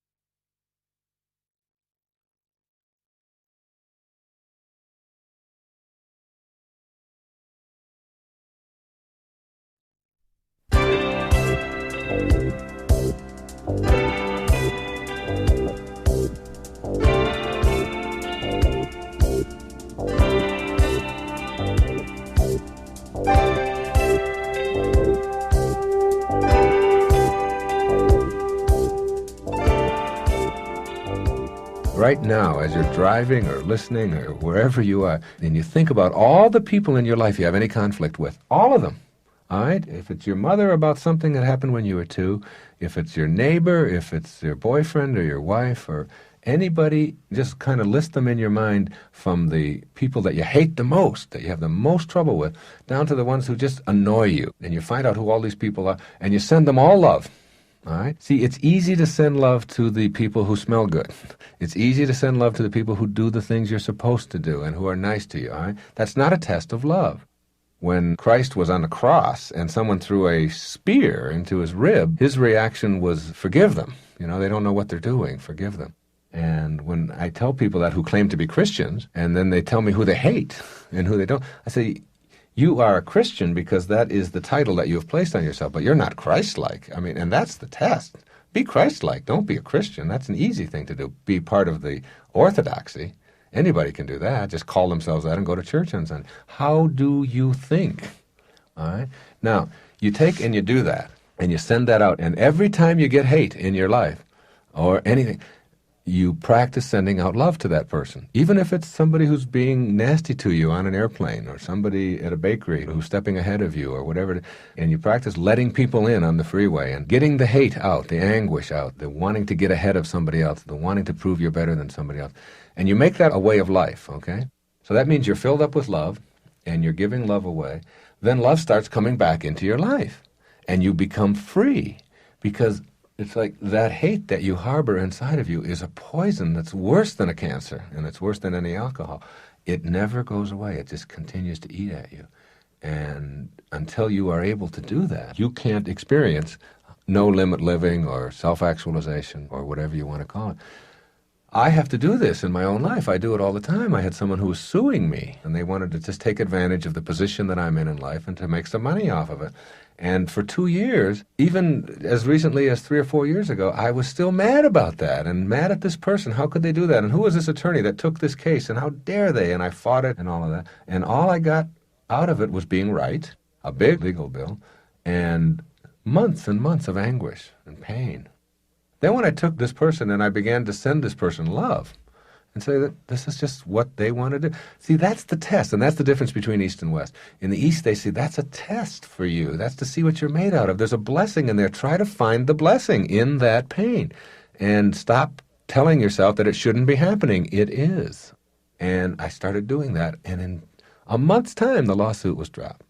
I started being much more productive. My writing improved. My complexion improved. I began to feel better as a human being. I could walk down the beach, and my secretary said, you have a lilt almost to you. It's like you're almost walking on air when all of that stuff was finally sent away. I have people who owe me money who haven't paid it back over the years.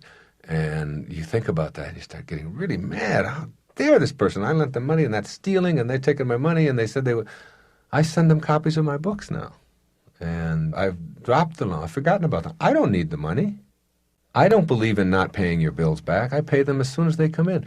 But some people are in a place where that's where they have to be still. I don't want to be owned by their behavior. If I'm upset because they refuse to pay money back to me, their refusal to pay money back to me is the source of my upset. I'm allowing somebody else's behavior, which is anathema to me, to control my life at this moment. I don't want that. I don't want to do that. How can I stop from doing that? Only one way: forgiveness. You got to forgive it. You got to let it go. You don't have to forget. You just have to let it go. You don't have to call them up and tell them. You don't have to send them flowers or books if that's not what you want to do. You have to let it go. And when you let it go, that's called non-attachment. You are no longer attached to it. And when you're not attached to it, then you're free to be the creative genius that you are. And until you do that, you have to do that with everyone in your life. That's a principle that works so magnificently.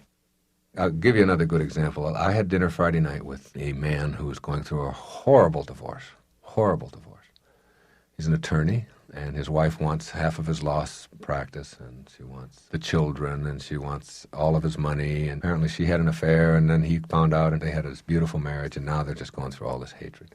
And he was sitting across from me at this beautiful restaurant down in Fort Lauderdale that we go to. And you could see the tears in his eyes. You could see the anguish in him. You could see that he had aged. This had been going on for 3 or 4 months. He had aged 10 years in 3 or 4 months, full of pain. And he wanted to spend the whole night telling me how right he was and how wrong she was. And he kept telling me that she had no right to do this, and how dare she treat me this way, and you know that she even left letters there, and she was seeing him, and she actually brought this man over to my own home. And he said, so what do you think?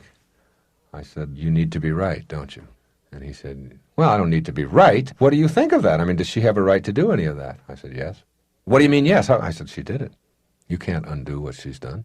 Well, he said, what do you think I should do? I said, I think you should forgive her. He said, I already did that. I already told her that, and she didn't. I said, no, I don't have to tell her anything to forgive her. I think you should just let it go. What are you defending? You look 10 years older than you did 4 months ago. You're so racked with pain that you can hardly get up in the morning, and your practice is all going to hell. You are depressed. Your blood pressure is going up. You're not eating. You're losing weight much too quickly. And you're suffering. And you're suffering because you're not willing to forgive her. And I said, it has nothing to do with her. I said, this is your test.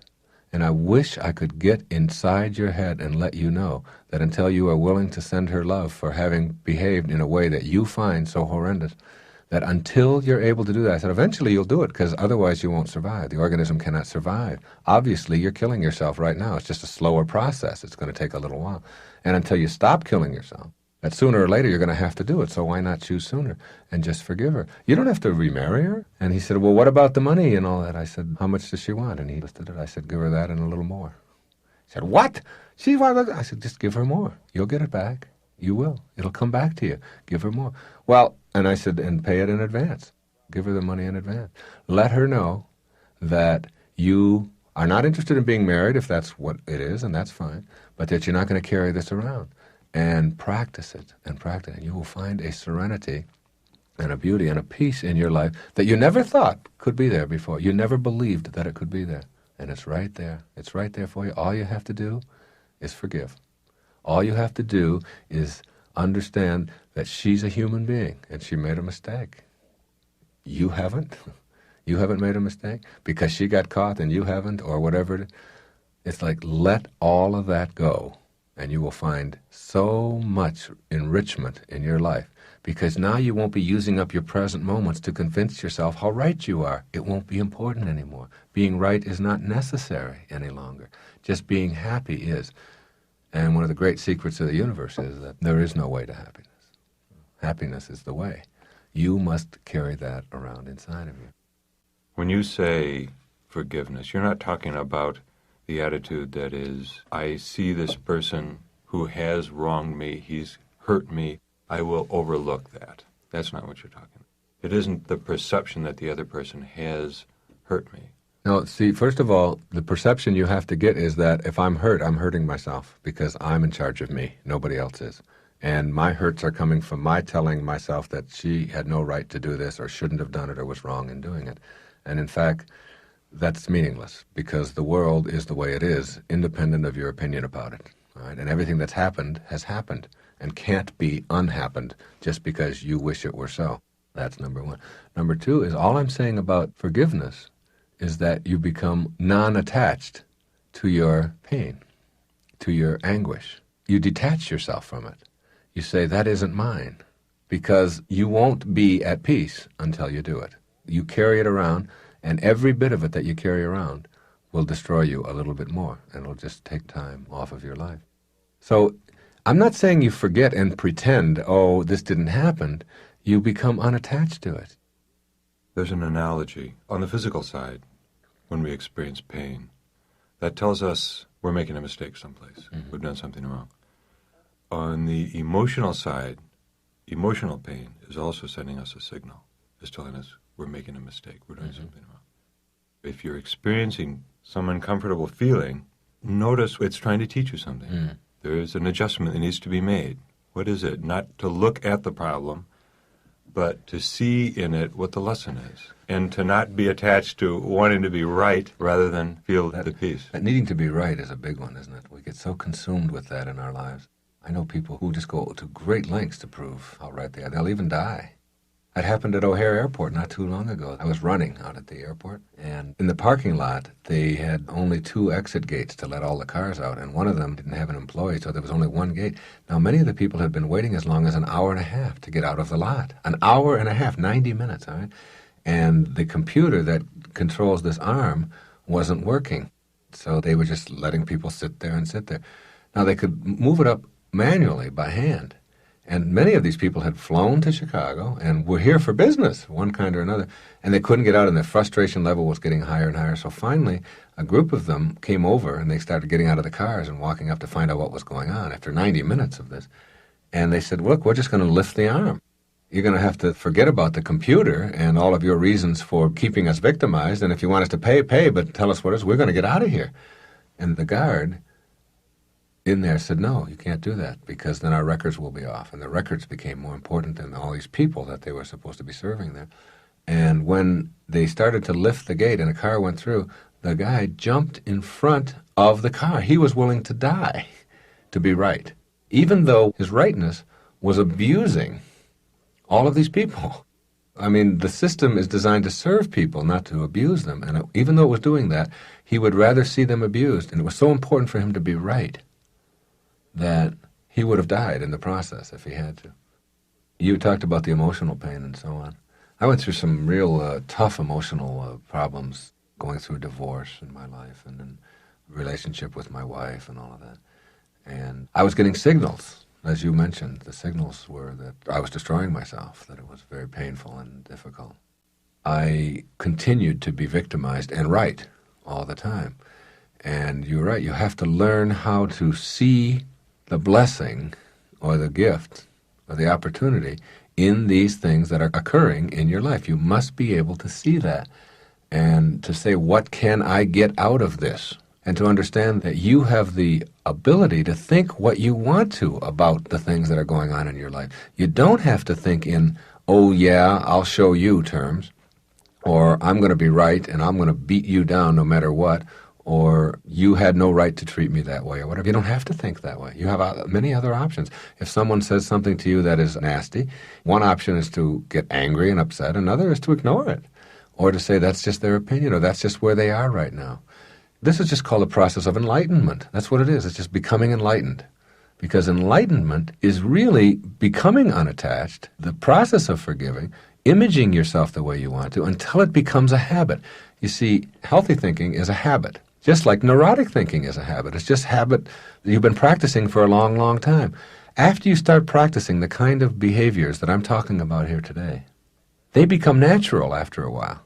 Very much like the not taking a cigarette and the not taking the caffeine and watching the amount of sugar that goes into your system and nutrition and vitamins and running and exercising and all of the things that we know are good for us. They become habitual. When we do them enough and practice them enough, they just become a way of life until you get to the point where they own you, because that's what you are, okay? When I say it owns you, that means that you are being it. The same thing applies to changing a bad habit to a good habit. People think, well, it's not going to last. That's easy. That sounds nice, and I will forgive everybody and all of that, but it won't last. When I see things that used to upset me, I wonder how I ever got upset at those things any longer. I wonder that. I heard people arguing this morning. I was staying up at the hotel, and I heard the screaming and hollering going down below the hotel, and this hate being hurled back and forth over, I think it was a scratch in the door of a car, and they were ready to shoot each other, and they were ready to kill each other, and the horrible things they were saying to each other. And I thought, I don't know how to do that anymore. I don't know how to, because I don't have that kind of stuff inside of me anymore. I wouldn't get myself to the place where it would destroy me. And the process of enlightenment is really the process of gradually practicing new ways of thinking, new ways of reacting, sending out more love, until you just get to a point where you see the folly in all of it. You see the folly in all of the anger, and all of the hate, and all of the depression. And you see it all as within your capabilities. And you can almost soar through life. You go with the flow, which is a cute little saying, but you go with it so much that you stop fighting the river. You stop trying to fight the currents and reverse them. And you go with it so well that you're overlooking so much. You're letting all of that go by you. And it becomes a very natural, wonderful process that if we do it with ourselves, and we do it with enough people, and we do it with enough children, we'll transform the whole world. It's called consciousness. It's called being conscious.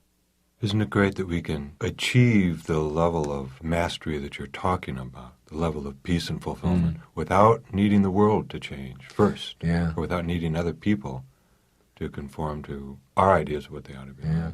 We do control it, don't we? Everything you need to be completely enlightened, you already have. And it's only when you let go of what owns you, just let go of it. And all you have to do is let go. I'll think of a good image, and the image is, think of a prison cell, all right, and a bars. Think of yourself as standing in front of prison bars and holding on, saying, let me out, and then you look around, and to the left, it's all open space, and to the right, it's all open space, and you turn around, you're looking back of you, and it's all open space back there. And all you're doing, because of your tunnel vision, and you're only looking straight ahead at the only way you know how to do it, you're imprisoned by bars and a cell that is open. All you have to do is walk around it. And all of those entrapments and that cell that you are living in, just look to the left and look to the right and looking back of you. It's wide open. It's wide open. That's the image that I think of over and over again. And I'm not saying that people aren't going to continue to get angry and upset. And in fact, I don't think there's anything wrong with anger. That may sound really strange. I think if anger mobilizes you to do something about conditions that need to be corrected in the world, then by all means, use your anger to mobilize you if you need to. I get angry at starvation. I get angry at children dying all over the world because of malnutrition.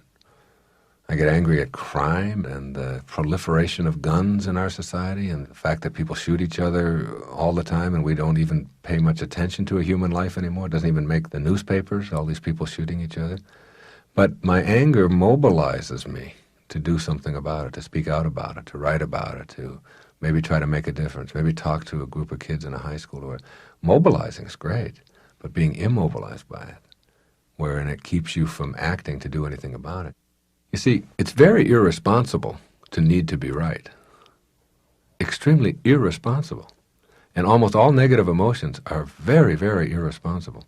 You see, if you're going through a horrible divorce, as my friend was doing, and you are very upset about that, you can't do your job. You can't be with your children. You can't get along with your coworkers. You can't be healthy. You can't help anybody else to be healthy.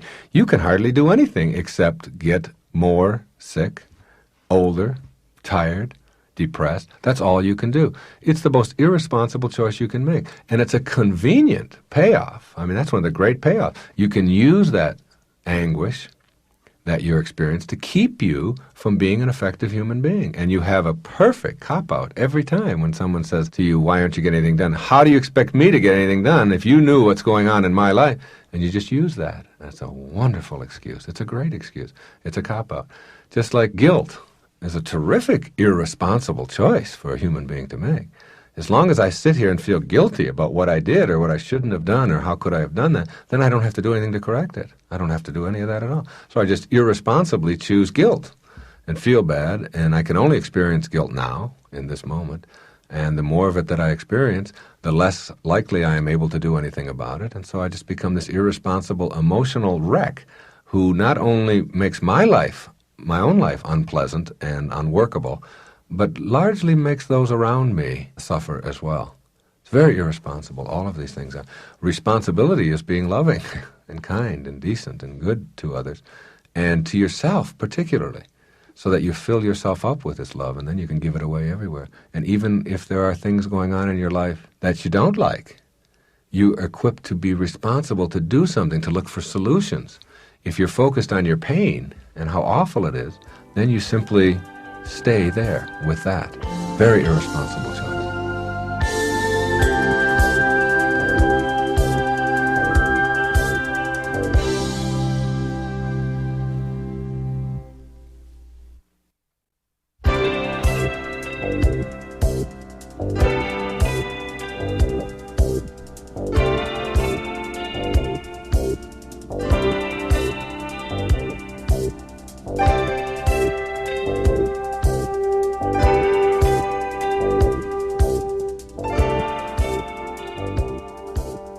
If you don't believe what goes around comes around, the next time you see somebody down, just smile at them.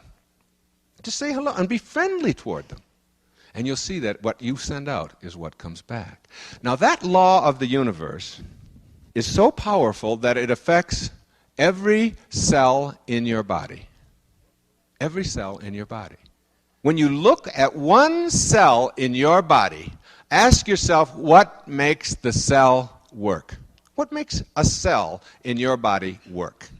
Do you know what makes one individual little cell work? Harmony and cooperation. That's how cells work. An individual cell.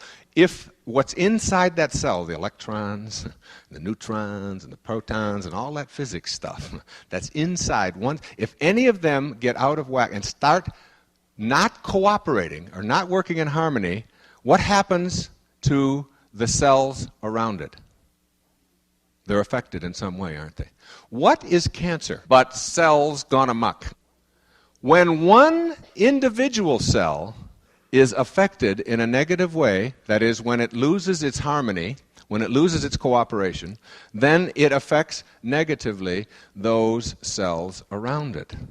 And those cells around it. And if you look at a blow-up of a cancer cell, you will see that it is no longer cooperating, but it's like the white cells are dominating and trying to eat up the other cells, and that's the disease, all right? And that spreads to another cell and to another cell, and before long, the harmony within you is, physiologically, is destroyed. There's two kinds of energy, supposedly, in every cell. One is the physics energy. Shirley MacLaine talks about this in her wonderful book, Out on a Limb. I recommend you read it. She talks about the physics of what is energy within one cell. And then that there's another kind of energy within a cell that scientists and physicists and chemists, none of us can figure out what it is, but it is what makes the whole thing work. They just call it the source. And that source, the nearest they can get to is love, or cooperation, or harmony, what we call love, which is just love. It's just cooperating and being in harmony with. All right? That's what love is. And that is what makes every single cell work. And when one doesn't work right, it affects the other cells. Now, for a minute, just for a minute, think of yourself as a cell, just as one big cell, okay? Now, one of us as a cell goes out of whack, goes amok, doesn't work right in some way. Does it affect those around us? One cell gone wrong can affect all the other cells around us. It's just a growth process, seeing bigger and bigger cells. But when you think about the entire size of our universe, which is endless, which we can't even begin to comprehend what endless means, and uncaused causes and so on, then you are as big as one of those tiny little cells inside of you. And if you go amok in some way, then you affect those around you. And if our planet, which is just another cell in billions and billions and billions of other cells, if our whole planet goes amok, that is, if we store up enough weapons and we do enough killing and we have enough hate, and as a people we do that, then we will not only affect everything down to that tiny little cell, but all the cells in our planet, in our universe, and it will go on forever. See, I have taken to sending out ICUS, a copy of my parable. I send these books out to all influential people in the world in every field. Just the last 2 weeks, I think our mailing lists have totaled over 4,000 at my own expense, just signing them and sending them out to all the government leaders, all the medical leaders, all education leaders, all people in celebrity status, all people associated with different religions and so on. I'm just sending them out. All right? Now, many times when you send things out in the mail to a large mailing list, you get some back. Karma. Understanding how our universe works. In every single obstacle that you run into in your life, there's an opportunity. Every obstacle you have is a hidden opportunity. And seeing it, rather than as something to complain about or call your lawyer about or get upset about or get depressed about or get cancer over or anything in between, you see there is an opportunity in every setback you have in life, including everything you're suffering from right now. Everything, whatever it may be. There's an opportunity in it. Look for the opportunity. Look for the fulfillment, the potential for finding out what you're made out of, rather than for finding out how well you can say, see, I told you things weren't going to work out for me, which is what neurotics do. So in sending out these books, I'll get 100 back. You send out 4,000, you get 100 back, that's a good day. Okay? Only 100 came back. Now, most people who send things out free and get some back say, well, this isn't working, I'm getting these back, I get 100 back and all that. To me, it's like, how can I find that person? This is a test. To me, that's a test from the universe to say, what are you made of? You're just going to give up and not find that person?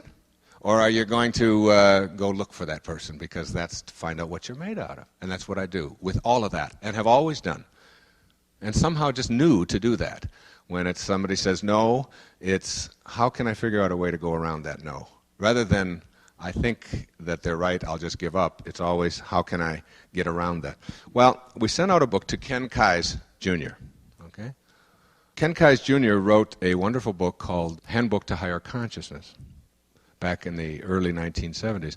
Now, Ken Keyes, I sent him a copy of ICUS to this address that I had on an old book, and it came back. So I sent it to another book that I had of his 8 years later, and it came back. Right? Now I had 2 envelopes. I had this book in 2 envelopes. So I finally went to the bookstore and got his newest book, which is called A Conscious Person's Guide to Relationships, I believe, and sent it to that address out in Oregon. So after 3 tries, I sent it to him. And his wife, Penny, wrote back, and they were in Florida vacationing about a month or 2 later, and they called us, and they said, we'd like to get together with you. Thank you for sending ICUS. It's a beautiful book, and blah, blah, blah, and it was very nice. Now, I got to tell you that Ken Keyes, Jr., who wrote The Conscious Person's Guide to Relationships, and perhaps the most powerful book about just raising our own consciousness as a human species, called The Handbook to Higher Consciousness, does not have a body, so to speak. He does not have a body. It's hard to explain what it's like. He got out of the Navy in 1946, and he was on Miami Beach, and it was in February during the polio season. And suddenly he said, he described it to me as if somebody had taken gasoline and poured it down his spine and lit a flame to it. That was how intense the heat was. And he was paralyzed from here down for the rest of his life. He's now, I think, 64. And he has been in a wheelchair since then with no power from here down. Every meal that he has to be fed. Every meal. He holds his mouth up like this and then put the food in and he kind of massages it and makes it go down. And he has to be turned 2 or 3 times a night, because he can't stay in the same position, and he has the feeling, but he has no muscle control, which is what polio is. He has feeling, but no power. All right? Now here's a man who has lived in this body, which doesn't function, doesn't work, and is writing about optimal health, and so on. Now he's written several other books, but the one I want to tell you about is called The 100th Monkey. The 100th Monkey is a philosophy based upon the writing of a man named Rupert Sheldrake. Rupert Sheldrake lives in England, and he has written a book which I've been studying, and long before I read Ken Keyes and met Ken, our evening together was just exquisite, wasn't it? It was just magnificent. It was so powerful to have a man sitting next to me in my car, and I drove him to one of my favorite restaurants, a Thai restaurant out in Pompano, and we had to strap him in, and his legs were just sort of hanging there. And it was almost like a marionette next to me. And as I looked at this man who smiled all the time and was genuinely, authentically beautifully, blissfully happy in this body that doesn't work hardly at all. It was just astounding. Well, back to Rupert Sheldrake. Rupert Sheldrake wrote a book called A New Science of Life, and it was voted by the American Academy of Physics as the book most likely to be burned by their academy. All right? Because it is so blasphemous and absurd and silly, the notions inside of it. What Rupert Sheldrake is suggesting is that memory, which is what we can recall of all the things that have happened to us, is simply not stored in the brain. It's just not stored in the brain. All kinds of physical evidence to, like where they do experiments with cutting out pieces of the brain, a lot of ways of scientific evidence of establishing this belief. Just let it in. Don't endorse it, just let it in. Don't bite off my finger. Just look to where it's pointing for a few minutes, okay? The notion is that if memory, of course, is not stored in our brain, then where is it? Right? The philosophy is very simple, that all members of a species are connected together through what they call morphogenetic fields, just very much like magnets. And these fields surround all human beings. The 100th monkey is the number, the 100th monkey. Off the coast of Japan, there's an island. And they took a group of these monkeys from one species, and they put sweet potatoes out there on the beach. And they watched the monkeys. And the monkeys began to wash the sweet potatoes in a certain way that was peculiar to this species. And they began to eat them in a way that was peculiar to this species. After a given amount of time,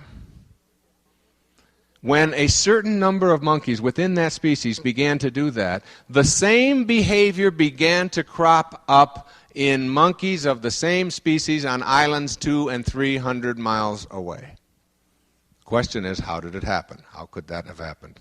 And that's, without going into all the details of that, if there is truth that all members of a species are connected, that all human beings are connected as well.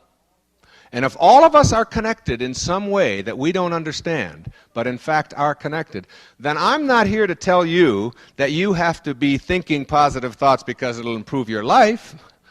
I'm here to tell you that you have an obligation because you could be depressing somebody in Uruguay right now by thinking negative thoughts. It's true. Now just think about it. Just let it in. The highest form of ignorance is to reject something you know nothing about. That's the highest form you can get to. We know so little about this whole idea. But what we do know is that when human beings begin to think in positive, healthy ways, that they reduce certain endorphins into the chemistry of your blood. This is from Anatomy of an Illness, Norman Cousins. And that when you think positive, happy, loving, laughing thoughts, there's a different chemistry that goes into your body than when you think depressing, negative, anguishing, despairing thoughts. And that thinking, the way that you decide to think, has a dramatic effect on your chemistry and on your physiology and on your health as a human being. And that we know that when they did the artificial heart transplants, when they were looking for all the people up in Kentucky, who they were going to pick, there were many, many volunteers because a lot of these people only have a few weeks left to live. So if they could get a few more months, they were very willing to be expended. The number one criteria was the will to live. What kind of an attitude does this human being have? How do they think? Because we do not want somebody who gives up on life, who is going to feel bad, who is going to be telling himself that he shouldn't be in this position. So as you begin to think about the possibility, here's what Ken Keyes did in The 100th Monkey. He said, and The 100th Monkey is about nothing I've said so far. That's just all what I learned through my own research and my own reading and so on. The 100th Monkey is a book about nuclear war. The belief is this.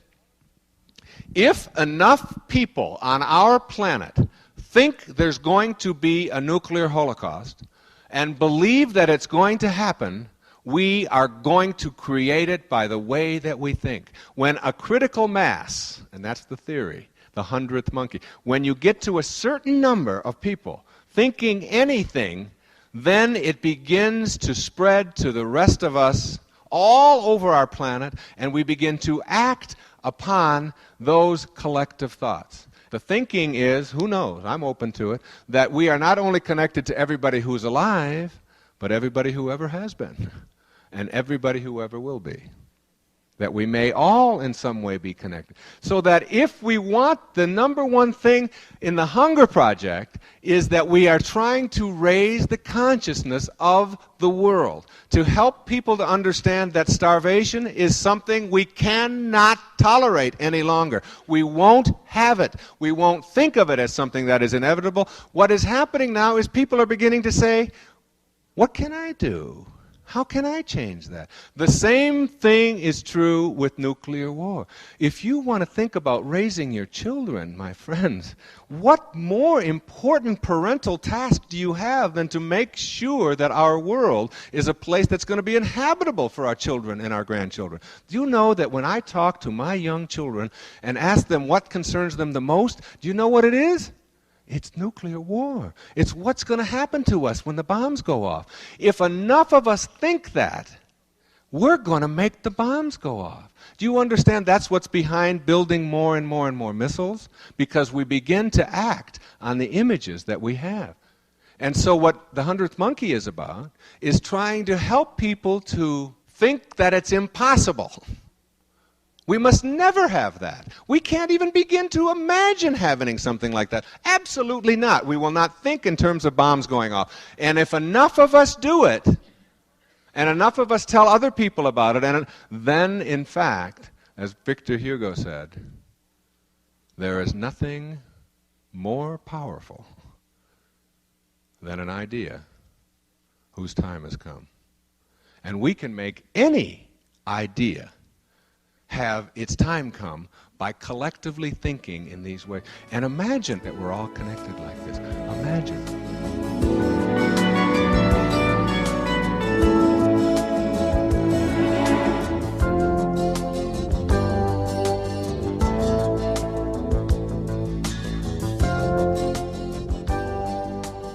We have to get rid of the idea that we're separate from one another. Yeah. This business about the Russians versus the Americans and the women versus the men and the blacks versus the white, and we don't see the similarities. We don't see that if one of us is suffering any place on this planet, then a part of all of us is. The only difference between all one and alone is just one L. A good example of that is watching my mother with my grandmother. My wonderful grandmother, who was almost 96 years old, was dying, and my mother was taking care of her. And she would go in there with a banana, and she would pull the peel down, and she would mush the banana up in her hands or in her mouth like a mother does to her baby, and she would feed it to her mother, and she would cradle her in her arms. And she would take her underwear, which when you get very old and you're getting close to the end of your life, you kind of forget about your hygiene habits. She was always extremely clean, but toward the end of her life, she just lost interest in that. And my mother would take her clothes, her soiled clothes and underwear, and wash them and help her put them back on again. And she would hold her in her arms and put food into her mouth and massage her neck to make the food go down. And I looked at her, and my mother was 68, I believe, at the time, and my grandmother was 95. And I looked at them and said, who is mother and who is child? Which one is which? And wasn't it just an instant ago in time, if there is such a thing, wasn't it just that much time ago that it was reversed? That the one who is now the baby was the mother holding the other one and putting bananas into her mouth and cleaning her underwear and changing her diapers and all of that. And it really brought home the essence of we are all one. And time is just sort of our way of defining what happens in sequence in life. But it doesn't have any meaning. I mean, there's really no time in the world. There's only just the world the way it is. And each of us must accept that if any one of us have any suffering going on, then all of us are a part of that. And that's our responsibility. See, you can't get this transformation that I'm talking about in 1 year or 10 years. The wonderful Chinese proverb said that if you want to think a year ahead, sow a seed. If you want to think 10 years ahead, plant a tree. And if you think 100 years ahead or more, educate the people. Once we educate the people and raise a few generations of people who won't be soldiers and who won't kill and who do love and who do see all of us as one and who understand that a person in Japan who is unemployed as an auto worker is just as much of a human problem as a person in Detroit, even though our proximity dictates that we are more compassionate toward the person in Detroit. That's just because we can't think globally. We're only thinking locally. And that it's still any human being who is unemployed is a problem for all of us. And any child who is starving because they're in Africa, a continent and an ocean away, doesn't mean it any less affects all of us. A lot of people operate under the assumption that I give my love to people who deserve it, and that's a mistake, isn't it? Everyone deserves it. Everyone. Gandhi said, hate the sin, love the sinner. And that's a very important line, very important philosophical approach to life. Hate the sin, love the sinner. The things that people do are things that we can help them to correct and to change and within ourselves and other people and so on. And we can teach them and help them to grow to not be destructive. But everybody deserves our love. And until we start thinking that way, we're going to always have dichotomies. We're going to always have you versus me, us versus them. And as long as there's that usness and me-ness and you-ness, there will never be all of us together. See, what we need to do is all go up in a spaceship and look down at the earth and see this fragile little planet that we live on, and that we are all one on this planet, and that we must all recognize that. Instead of looking for all the things that separate us, instead of building more weapons to destroy us, we must begin looking for ways that we can all get along. And as hokey as it sounds, if we don't do it, we won't survive it as a species, or it'll be left to generations, billions of years from now, who can evolve past the Holocaust that we'll create, to learn the essential messages of all great religious leaders, all great spiritual people, all great philosophers, that we are love, and that we are the essence of what makes this whole thing work is all within us. And the truth won't be revealed to any of us until we recognize that we're a part of that truth. We're all a part of it, and we're all one.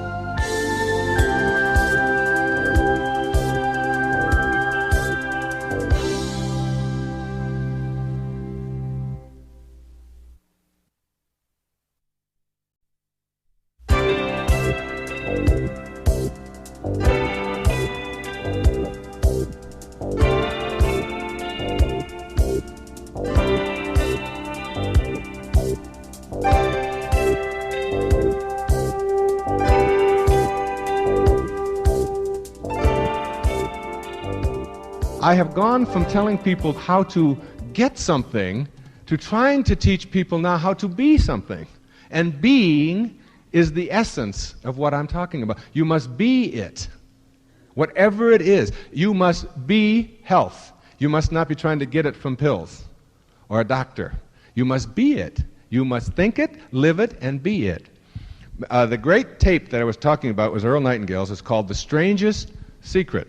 It's the most popular cassette tape ever made. Earl Nightingale's tape goes like this. He said, the strangest secret is that human beings become whatever it is they visualize themselves to be. That if you were to take 100 people, say 100 people off the street, and just follow them at age 25 and follow them for 40 years, you will find at the age of 65 that 3 of those people will be independently wealthy. 3. 42 of them will have done all right, but will still need some financial help in order to get through their days, the rest of their lives. And 55 of them will be broke. 55 people out of 100 are going to be broke. And 42 are not going to have enough money to get through without help from someone. And 3 are going to be independent financially. Why? That was the question he postulated. Why? And I ask you, why do you think that's true? Because people see themselves in a certain way. And they think about the way that they see themselves all day long. At Macy's, the great big department store in New York, they had a program where they were promoting people to management, but they were taking people from outside of the company. And the unions all got together and they said, this is unfair, and how dare you do this, and we think you should promote from within. They said, okay, we will. And they put together, they said, here's what we'll do. We're going to offer a management training program, and we're going to give credit for it. And you have to stay 2 days a week, on Tuesdays and Thursdays, from 5 o'clock to 7 o'clock, and go through this management training. We're going to give it to you free as part of your benefit, because we want to promote from within. That's something we want to do. And the unions thought that was great, and everybody was real pleased about that.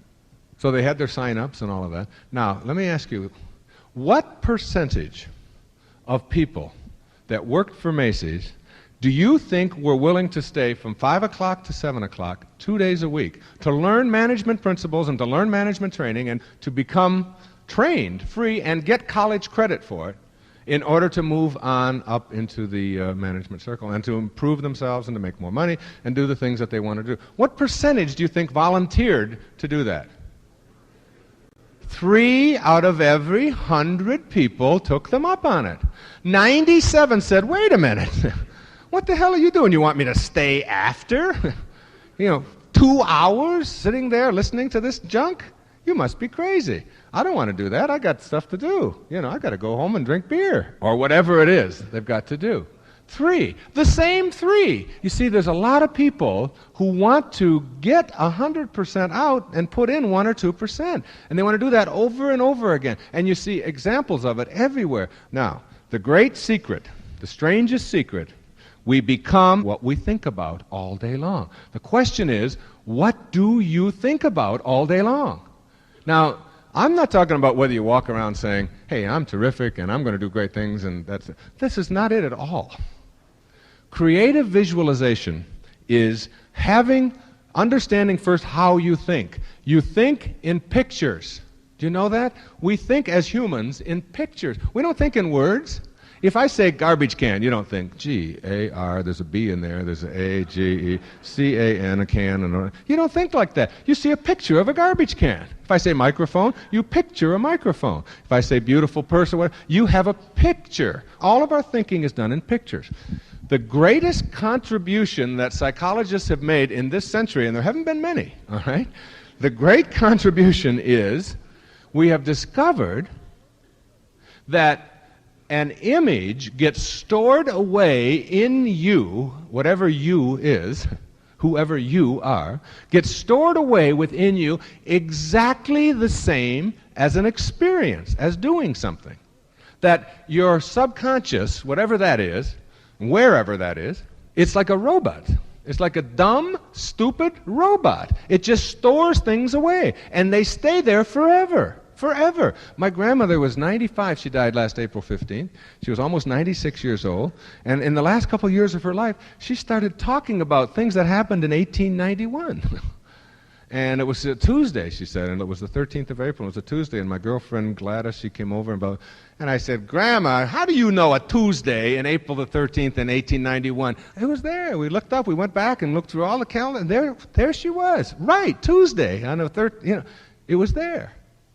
Everything that happens to you is stored away. Your brain has trillions of cells, not millions, not billions, trillions of cells. It is capable of things that are just so phenomenal as far as healing, as far as health goes, as far as success goes, and it all depends on how you see yourself.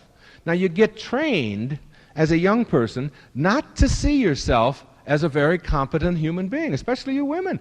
Most of you were trained not to think of yourselves as equal with men or better. When you were little girls, many of you were taught that in order to be athletic, that's not feminine and that's not appropriate, and you don't do that, and so you have a lot of these sentences. And I ask you about these sentences that you use in your mind. The I'ms. I'm nervous. I'm shy. I'm not very good at mathematics. I'm not a good cook. I'm clumsy. You figure out the I'm. Now, every I'm that you have, a lot of that was encouraged because you weren't encouraged to take risks. And you must take risks if you want to be successful in life. You must take risks. When you're a child, I've heard parents say, don't you go near that water until you know how to swim. And I think, there's something missing in that logic there somewhere. And so you train yourself when you're young because you believe that stuff. Not that it's anybody else's fault. You believe it. You believed it. You didn't have to. Now you've got to take responsibility for buying it. And if it doesn't apply anymore, sell it. And if nobody wants to buy it, then just give it away. Get rid of it. All right? And change the images. Now, what kind of images do you have? Here we are. We're going on a trip. And here's the car. And here's the trunk. Okay? Now, we're getting all ready, and we put all the suitcases in the suitcase. Clearly, it says in the car manual how many suitcases this trunk holds. 5 suitcases. It says that. You got 6 suitcases sitting right there in the ground. Now, how do you visualize it? Who are you? What kind of a thinker are you? Do you know that most people, all of the 55 who are going to be broke, most of the 42 who are going to need help, are going to say, you can't get those suitcases in that trunk. Now, when you have that kind of a picture that it can't be done, do you know how that gets stored away in terms of the action that you take on it? You say, we're just going to have to repack them, or we're going to have to put one in the back seat, and that's it. It can't be done. There's 3 or 4 of those who say, now there's a challenge. I know it can be done. And you know there are people like that. Those suitcases are going to get in the trunk. I know it. And they start maneuvering this, and they put it over there, and if I did this, and they see it happening. What kind of visions do you have? Who are you? I coached basketball for a couple of years back in Detroit. And I had read this study about visualizing and teaching people how to shoot free throws. All right? They took 100 people over here, and they just took them into the gym, and they said, shoot 100 free throws. And they shot, and they said, okay, go back and come back in a month, and we're going to test you again. Then they took another group, and they had them practice for 2 hours a day, shooting free throws. All right? Just practice over and over again. Then they took another group of people, and they taught them how to use visualization in shooting free throws. They had them close their eyes at the line, and they had them bounce and hold the ball. Now, this is without a ball, all right? We took these young men and trained them how to shoot free throws in bed, and how to get into bed at night and to close their eyes and to hold the ball in their hand and to actually see the ball and to feel it and to shoot it and to put the arc on it right and to visualize it going through the hoop and to see it, not to see it bouncing off the rim and saying, I can't do this, but to practice this and doing that for 2 hours a day, literally seeing it happen. Then they retested all 3 groups, and they found that the people who didn't practice or didn't do anything deteriorated. Their skills went down. The people who practiced every day improved like 23, 24%. The people who visualized also improved 23 or 24%. And the people who did it together, practice with the visualization, could improve as much as 40%. I'm not standing up here in front of all of you people saying that all you have to do is put a different picture in your head and your life is going to turn around. I am saying, and get this, I am saying that you must start first with the kinds of pictures that you have, and then they will get stored away in you as reality. And when that reality gets stored away in you, you will start acting on that reality rather than on another reality. Now, the reality that many of you operate on is this. It's the cold season. There's a flu going around. 44 states have got it. You have fever and you get coughing and you're going to be tied up for 2 or 3 weeks and you're going to have to go to a doctor and you're going to get it because it's going around. And you expect it, and you warn your children about it, and you tell them, see, I learned from Mrs. Scarf, because she was weird. She was wonderful. She was very influential, but she was weird. She used to tell the kids, don't walk across the linoleum, because if you do, you'll catch a cold if you don't have any socks on. In the orphanage. And I used to get down and look. I did. I was only a little kid. I'd get down and I'd look, and I'd say, where the hell are those bugs? You know, she talked about that. There's none in that linoleum. And I'd go around to all the kids in the orphanage and say, that's not true. There's no bug. What happens? Do they go up through your feet and they land in your nose? I said, how does that happen? I said, she's just kidding you. It's a test. And they thought I was really strange. And she would say, like, if you leave the window open and you get a draft, you're going to catch a cold.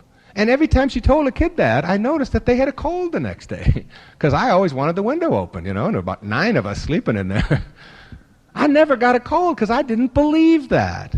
I didn't believe you could get a cold from a draft when we were out playing hockey all day long in 40 degrees below weather. And then suddenly a little breeze is going.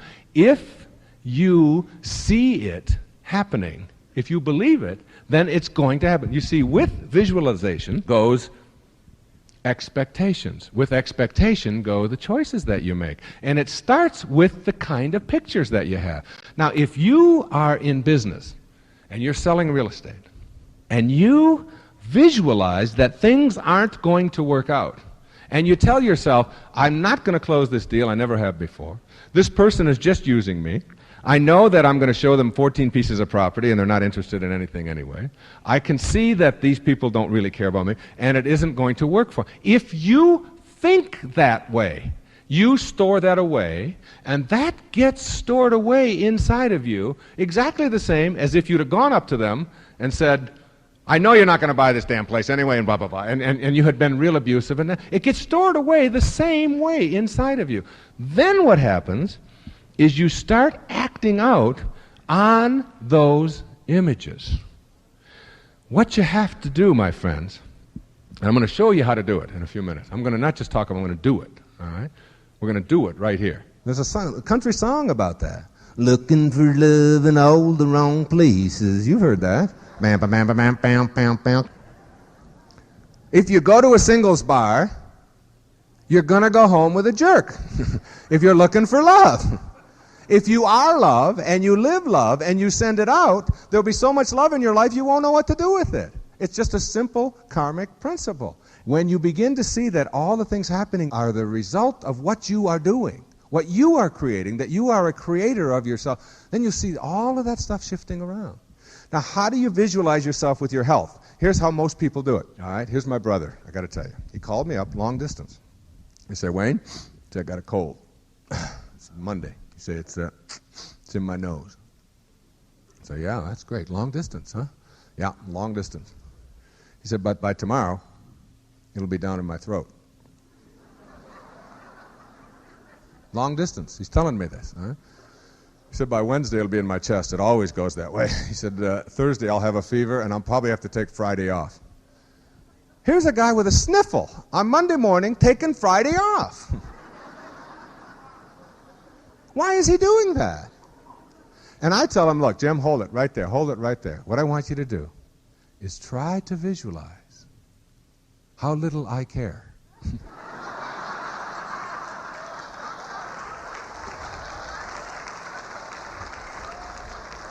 It's really important. Now, that's not an unkind thing to say. You might think so. But he's got to know.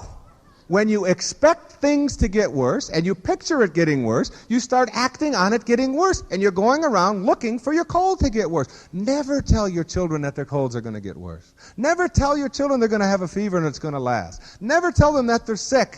Always tell them it's a mistake. You can do something about this. You can correct this. When Tracy used to come down to visit me up from Michigan, and she'd come down and she supposedly had allergies when she was 9 or 10 or 11. I don't know when it was. Her mother had decided she had allergies. And she had allergy medicine. She'd bring it down, and she'd say, Mom says I have to take this every day. I'd say, terrific. You know, here it is in the medicine cabinet. I don't want any part of it, okay? I don't want it near me. I don't like that stuff, you know. It might jump out and give me one of your damn allergies. Before you know it, I'll have that stupid stuff. And so she would get so involved in what she was doing all summer in Florida and playing. And by the end of the time it was go back in September, here was this whole bottle of allergy medicine. I said, what the hell are we going to do with it? We'd pour it down the toilet, leave about this much left. We did studies on allergies. They have found that nobody in the world has allergies when they're making love. I mean, think about this, you know? Yeah. Come here, honey.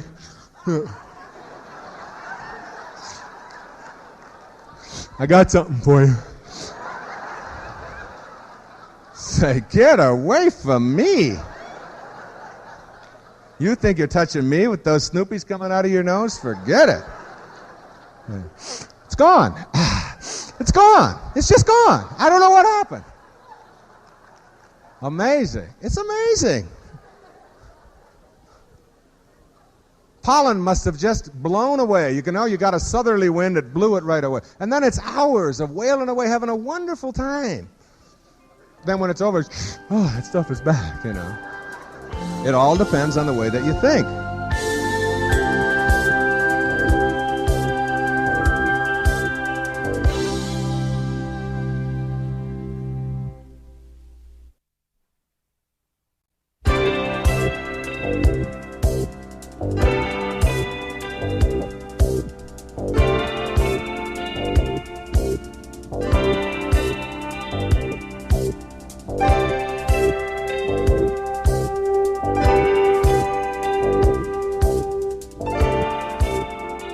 What are your visions of yourself? You see, all of this business about if you get tired, how many of you get tired? You don't have to get tired. I don't get tired. When it's time to go to sleep, there's no insomnia in my life, and there doesn't have to. Insomnia is one more of those things where you start telling yourself, I'm not going to be able to sleep. Look, you've been out, you're partying, you're at a convention, you're in New Orleans, get into bed, let's say, and it's 2 o'clock, and you know you got to get up at 6. You look at your watch. All right, it's 2 o'clock. 3 o'clock? 4 o'clock. 5 o'clock? 6. 1, 2, 3, 4. If I were to fall asleep right this second, and I'm not even close, all right, I'd only get 4 hours of sleep. Here it comes, ready? Great imagery now. Boy, am I going to be tired tomorrow. Whew! Oh, I'm going to be tired. That'll keep you awake for at least an hour, all right?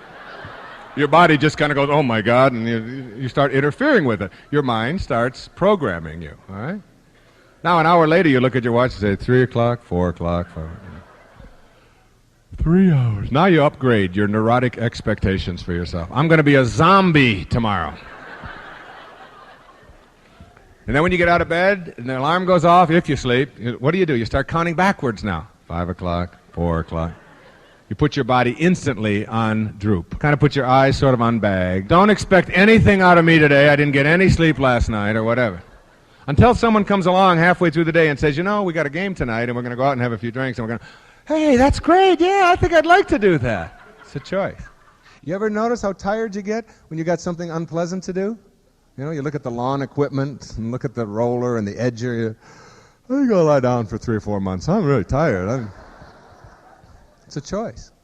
If you just tell yourself, I don't need to think tired thoughts. When I tell you that the kind of visualization I'm talking about can end asthma, asthma is an easy one. Anybody who's suffered with asthma, and I've had a stepson who's had it, he holds on to it and he believes it and he wants to hang on to it, and that's it. He's going to have asthma until he doesn't want it anymore. And I tell him that and he just gets mad because he wants to hold on to his asthma. And he gets a lot of attention for it, and he gets a lot of people to remind him that he's sickly and that he can't do this and do that. And so he gets a lot of positive sort of affirmation for his negative reaction. I have seen people eliminate a lot more than asthma. When people ask me, what kind of a therapist are you? Where do you fit in? You know, are you a behaviorist? Are you a rational emotive therapist? Are you Freudian psychoanalyst? I call myself a do-do therapist. And I really mean that. A do-do therapist is someone who believes in the great secrets of the universe. One of the great secrets that you'll read in Icus is that I hear and I forget. I see and I remember.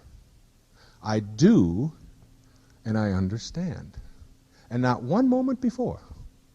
I mean, not one of you who knows how to swim by watching somebody else do it or listening to somebody else give you instruction. You know how to swim because you got in the water and you flop around and you fill your mouth up a few times and then eventually you do it. And you know something? What do you think is the difference in your physical skills between the moment before when you couldn't swim and the moment afterwards when you did let go and could swim for the first time? You think your physical skills are any different? They're exactly the same. We all know how to swim. Now you believe you can.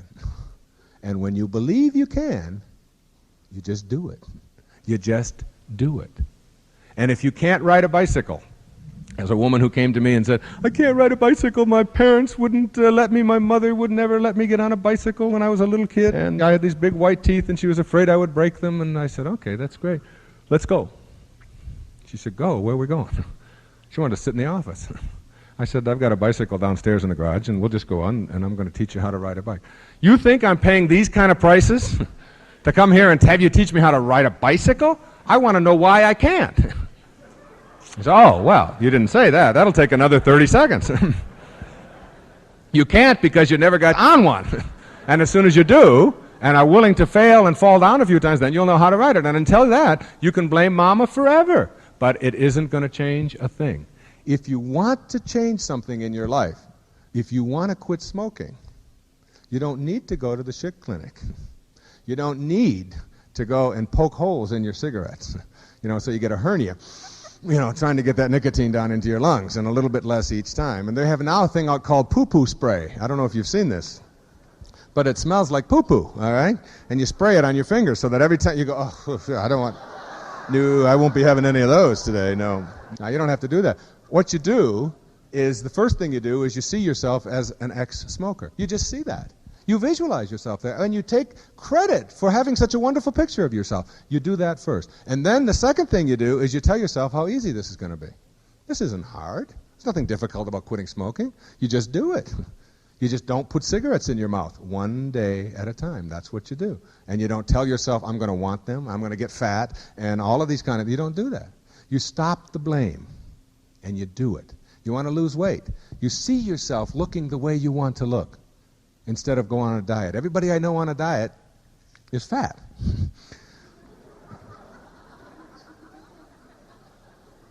And if you change the way you see yourself, then when you've eaten enough, you stop.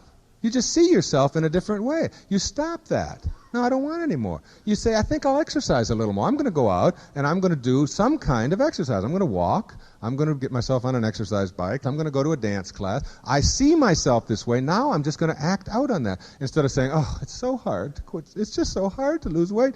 I'm so depressed. I think I'll have some candy as soon as I get over that, And I had a person come up to me after a talk one time and said, Dr. Dyer, you mean to tell me you never get depressed, ever? I said, of course not. She says, oh, that's depressing. Oh, that depresses me even more. You see, it depends on how you see yourself. See, everything that's happening to you, including getting older, is a choice. You don't have to think old. Most people who get older think old. I run with a guy who's in his 90s. 90s. It's true. I'm not kidding either. His name is Ernie. He's been married 3 times. He's 92. He's outlived all of his wives. He's going with a woman now who's 51 years younger than he is. 51 years younger. She doesn't know how old he is. He looks about 62, 63 years old. He runs 6 miles every day. He's very active. He got mad when they turned him down for a mortgage application at 92. He says, what the hell's the problem here? I'll pay it back. I've always paid my bills before. I said, Ernie, you're 92 years old. They don't want to invest money in people 92. He said, what the hell's the problem? I don't understand that. I said, Ernie, look, and I've told him this. I said, some people are positive, and you know I am. I wrote the books on it, all right? I said, some things can be fatal, and watch out for it. He said, what? I said, sex, for example. He said, oh, to me, if she dies, she dies. I said, that's her problem. So that's happened before.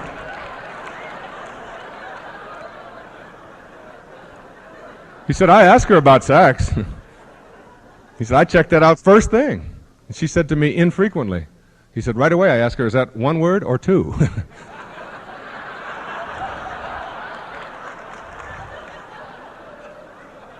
Infrequently, you say, never mind, it's too late. He's talked to me about his oldest boy, and it's true. He's talking to me. We're on the beach one day. We're walking. We did a 6-mile walk in the morning, and then we were going to jog in the evening. And he's talking about his oldest son. He said, my oldest boy's getting ready to die. I said, what the hell are you talking about? He said, yeah, just like his mother. He said, she's going to die. She died at this age. I said, well, how old is he? 73. He says, oldest boy is 73. I said, well, you got a picture of him? He said, sure. His son looks like Socrates. I mean, he had this long white beard. He was this old-looking man. This was his son. It looked like he could have been his grandfather. See, if you're going to have the visualizations I've been talking about today, and you must change those pictures, and I mentioned earlier I want to show you how to do it, you have to send away all blame for everything in your life. All right? All blame must go. You can't be blaming anything that's going on in your life on anyone except yourself. Your birth order, it doesn't matter whether you're the youngest, the oldest, the middle child. It's like wherever you are is where you were supposed to be. And if your parents did anything, you remind yourself that they did what they knew how to do. You can't ask any more of anyone.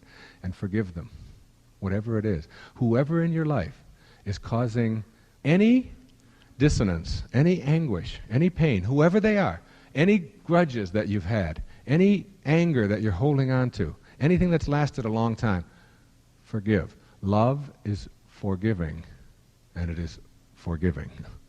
It is both. And it's the same word. You must give, and you must forgive. along with it. And if you keep that in mind and take all the blame out and say, I created who I am. My personality is who I chose. If I have been shy, I didn't inherit shy genes. I have been making shy choices. I am not a nervous person. I have been making nervous choices. I am not a person who's not good at selling. I have been making non-selling choices. I have been thinking like a duck instead of like an eagle. Just for a moment, just take a couple of minutes and just kind of calm yourself down and try this with me. Just try it. Hold your hand out if you want to. I mean, however you want to do it. And picture in your hand a lemon. Kind of close your eyes if you want to and listen to my instructions. And take the lemon and feel the texture of the lemon. And open your eyes and look at it. See if you can see a lemon there. See if you can see the little bumps that are on a lemon. See if you can see the little green nub on one end and how it comes to sort of a little point at the other end. And feel it. And feel a little bit of the moisture almost that's on the skin. Just practice for a second. Just take a knife, paring knife, your favorite knife, and just cut it right down the center, right in half. Right? Just kind of slice it. Here. And then take the pointy-ended side and put it away. And then take the other half of the lemon and look at it. And run your finger along the top of it and feel the moisture. Can you feel that? Now take the lemon, and as you hold it and see that lemon, just move it up close to your nose so that you can smell it. Just bring it right up and smell the fragrance of it. See if you can actually smell the citric acid. Now hold it close to your nose. Now take it back down. Now open up your mouth and take the lemon and move it up close to your mouth, as close as you can get it, and take a bite right out of it. Go ahead, just take a bite out of it. Now what's happening in your mouth right now? Okay. Do you have saliva in your mouth? Most of you have. You're going to get a little more in about another 5 seconds. You feel the saliva coming into your mouth? Why is saliva coming into your mouth? Because citric acid is attacking your mouth right now. And the only defense you have against citric acid in the billions of years of evolution that have produced you is saliva. Saliva goes into your mouth to fight it. It's still there, isn't it? Mouth kind of dry. You feel it? That's visualization. It's nothing difficult. There's nothing complex about it. That's what hypnotism is. Well, next time you go to a dentist, you close your eyes when he's about to drill. Say, no Novocaine today. I'm going to have an orgasm instead.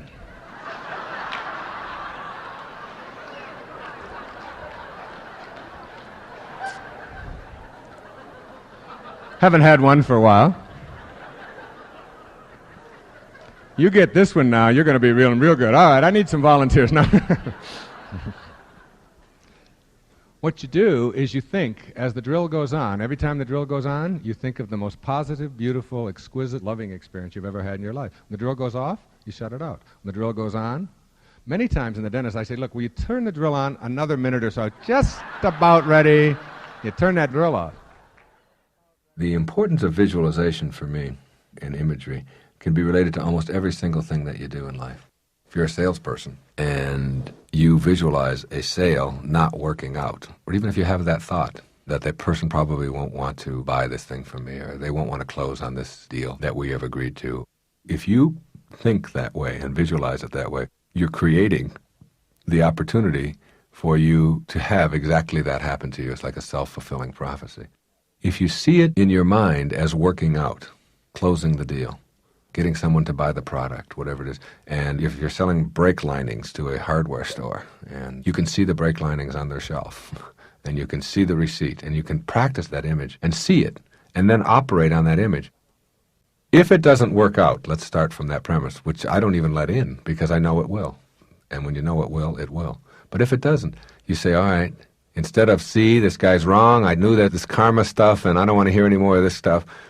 You don't do that. You say, there's something in this for me. It's not supposed to be working out right now. I wonder what I can do to learn from that. Let me re-examine it. Let me look at it. You don't blame anybody else, all right? Blame must go. If you are going into a tax audit and you believe that it's not going to work out, you are going to act out on that auditing image that you have in your mind. And you will not prepare yourself in the same way as if you believe that you're not going to have to pay more taxes and that you've been an honest taxpayer and that you filled out your forms properly and that you are entitled to not have to pay additional taxes, and that's how you're going to operate. And you get an accountant who believes that as well, and you go in from that premise, you'll find yourself having much, much less difficulty than if you go in saying, oh, they're going to look through my records, it's going to take 2 days, they have no right to go through all of these things, I hate it when they do this, and you go through this whole process. You are creating what it is that you don't want for yourself, because you're going to operate and behave on the basis of whatever image you have. If you believe it's going to be nasty, you're going to start behaving in ways to have that outcome come about. If you want to get a parking place, you can image yourself seeing one. Instead of looking for no place to park, you begin to see yourself as having one. If you want to have health, you begin to see yourself looking and feeling and acting the way you want to, and never detracting from that picture, and you can make that happen for yourself in your life. If you don't want negative things to go on in your life, then practice visualizing and having positive affirmations toward the things that you previously thought negatively about. I like the example of calling the phone company and asking them if they can come out and fix your phone. And if they say to you, well, we'll be there by noon because we can't give you an exact time, you will find that if you put the phone down and say, they're not going to come, I know they're not, they never have before, and they always abuse us, and how dare they say that, and you start waiting for them not to come, by 11 o'clock when they haven't arrived yet, all you're doing is getting yourself more and more upset and helping them not to come, not in the sense of that if you visualize it, that's going to get the truck there. I'm not saying that, although I'm not discounting that either. What I'm saying is that if you image them coming and they're not there yet, what you will do is start acting on the image of them being there, and you'll pick up the phone at 11 o'clock and you'll say, I'd like to see if your image is consistent with mine, and can you tell me what time that truck will be there? You start acting in ways to bring about what you want, rather than waiting till 12 o'clock, walking out storming mad, and never having done anything to correct it.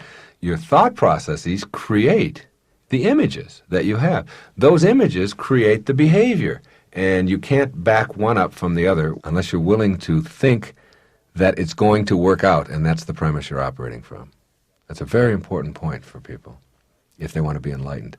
If you believe that it's going to work out, then you'll start to see opportunities. If you don't, then you'll see obstacles.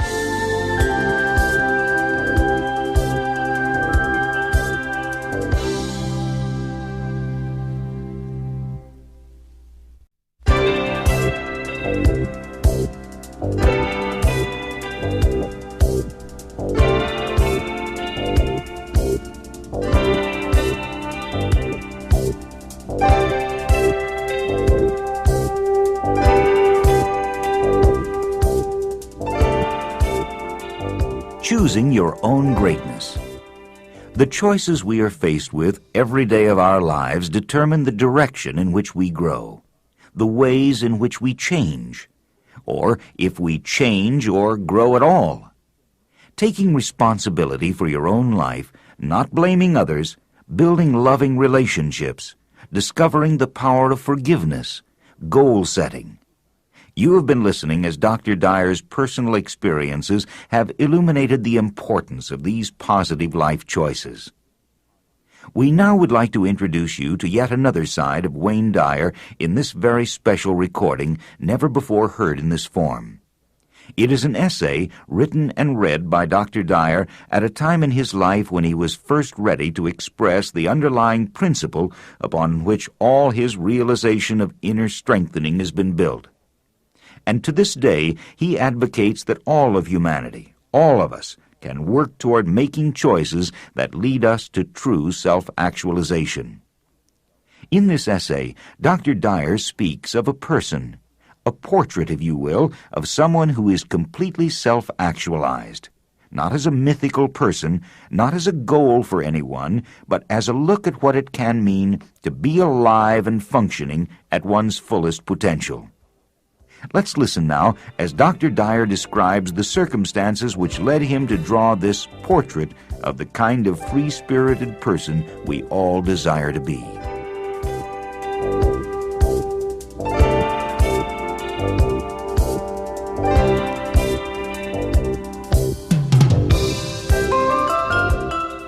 I had just talked to my daughter, and we had a beautiful conversation about her first experience on a horse, horseback riding. And I finished talking to her, and I felt so loving and so good and so happy that she was willing to try so many things that so many kids her age were afraid of. And I said, this is the moment. And I went upstairs and sealed myself off And when I came down, this is exactly word for word what I wrote, without one correction. The person who is devoid of all erroneous zone behavior may seem to be a fictional character to you, but being free from erroneous zone activities is not a mythological concept, nor a fictionalized account of a Superman created in the mind of a dreamy novelist.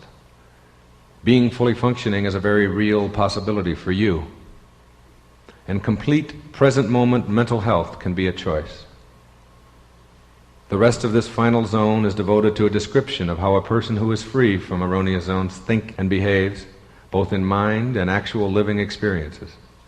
You will see this development of an individual who is quite unique, separated out from the majority of people, and always distinguishable by an uncanny ability to be creatively alive in virtually all life-space moments. Non-erroneous zone people, which I now call NEZ, N-E-Z, are different from the normals in our world. While they look very much like everyone else, if you observe very closely, you'll note distinct qualities, none of which are racial, socioeconomic, or sexual, which disconnects them from so many other people. They do not fit neatly into any role definition, job descriptions, geographic patterns, educational levels, or financial statistics. There's a different quality about them, but the different part is not discernible by scanning the traditional external factors that typify many efforts at classifying people. They may be rich or poor, male or female, black or white, living anywhere, doing just about anything, and yet they are different in that they have no erroneous zones. How can you tell when you run into a NEZ person? Watch them. Listen to them. This is what you'll discover. First, and most obviously, you see a person who likes virtually everything about life. Yep, this is a liker. A person who is comfortable doing just about anything, and one who wastes no time in complaining or wishing that things were otherwise. They are enthusiastic about life, and they want all that they can get out of it. They like picnics, movies, books, sports, concerts, cities, farms, animals, mountains, and just about anything that you can include in your list. They just plain like. When you are around them, you'll note a startling absence of grumbling, moaning, or even passive sighing. If it rains, they like it. If it's hot, they dig it rather than croak about it. If they're in a traffic jam or at a party or all alone, they simply deal with what is there. No pretending to enjoy, but a sensible acceptance of what is, and an outlandish ability to delight in virtually everything. Ask them what they don't like, and they are hard-pressed to come up with an honest answer. They don't have sense enough to come in out of the rain. Why? Because they see rain as beautiful, thrilling, and something to experience. They like it. Slush doesn't send them into a fury. They observe it, splash around in it, and accept it as a part of what it means to be alive. Do they like cats? Yes. Bears? Yes. Worms? Yep. You'll be hard-pressed to come up with things, events, people, activities, or ideas that they dislike. They live, and while such annoyances as disease germs, droughts, mosquitoes, floods, and the like are not warmly embraced by NEZ people, they never spend any of their present moments complaining about them or wishing that they weren't so. If situations need to be eradicated, then they will very likely work as eradicators, enjoying themselves and living all of their present moments. Try as you might, you'll have a tough time coming up with something they'll dislike doing. Truly, they are likers of life, and they wallow in all of it, getting out of it all that is possible for them. A NEZ person is free from guilt and all of the attendant anxiety that goes with using up your present moments, being immobilized over past events. Certainly they can admit to making mistakes, and they can vow to avoid repeating certain behaviors that are counterproductive in any way. But they do not waste their time wishing that they hadn't done something, or being upset because they dislike something that they had done at an earlier moment in their life. Complete freedom from guilt will be the shocking behavior that you will observe in your NEZ person. No lamenting the past, and no efforts to make others choose their own guilt by asking such inane questions as, "Why didn't you do it differently?" Or "Aren't you ashamed of yourself?" And so on. They seem to recognize that life lived through is just that, and no amount of feeling bad will alter the past. While they practice this non-guilt on themselves without any effort, because it is natural, They are remarkably free from even helping others to choose guilt for themselves, because they see with a third internal eye that feeling bad in the present moment only reinforces a poor self-image, and that learning from the past is a far superior tact over remonstrating about the past. You'll never see them manipulating others by telling them how bad they've been, nor will you be able to manipulate them with the same tactics. They won't get angry at you. They'll simply ignore it and see you as someone who is a guilt dispenser. Rather than being upset at you, they'll go away, or they'll change the subject.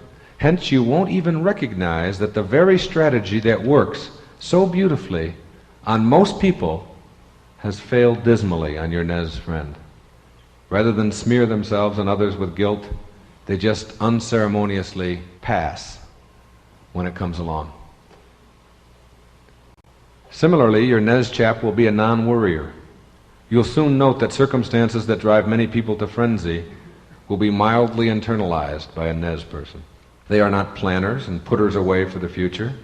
They refuse to worry when you do, and they keep themselves unmucked up by the accompanying anxiety that goes with worry. You can't drive him or her crazy with worry. They don't know how to do it. Almost as if it is just not a part of their makeup. Not necessarily calm at all moments, but just unwilling to spend any present moments disasterizing about things in the future over which they have no control.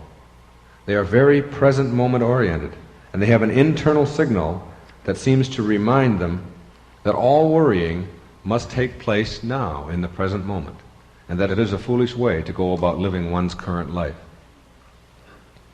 With no present moments ever available for awfulizing, they just never seem to get around to the business of worry that so occupies most lives. Your Nez person is able to live now rather than in the past or the future. They are unthreatened by the unknown, and they seek out experiences that are new, untried, and unfamiliar to them. They love ambiguous things rather than being upset by them. They love the now in virtually all settings, being aware that this is all that they have. They don't plan for a future event and let long periods of inactivity elapse as they await a payoff. The moments between events are just as livable as those taken up by the events themselves, and they have that uncanny ability to get every pleasure out of their daily lives. They are not postponers saving for a rainy day, and while their culture admonishes such behavior, they are unthreatened by reproachment. They gather in their happiness now, and when a future now arrives, they gather in that one as well.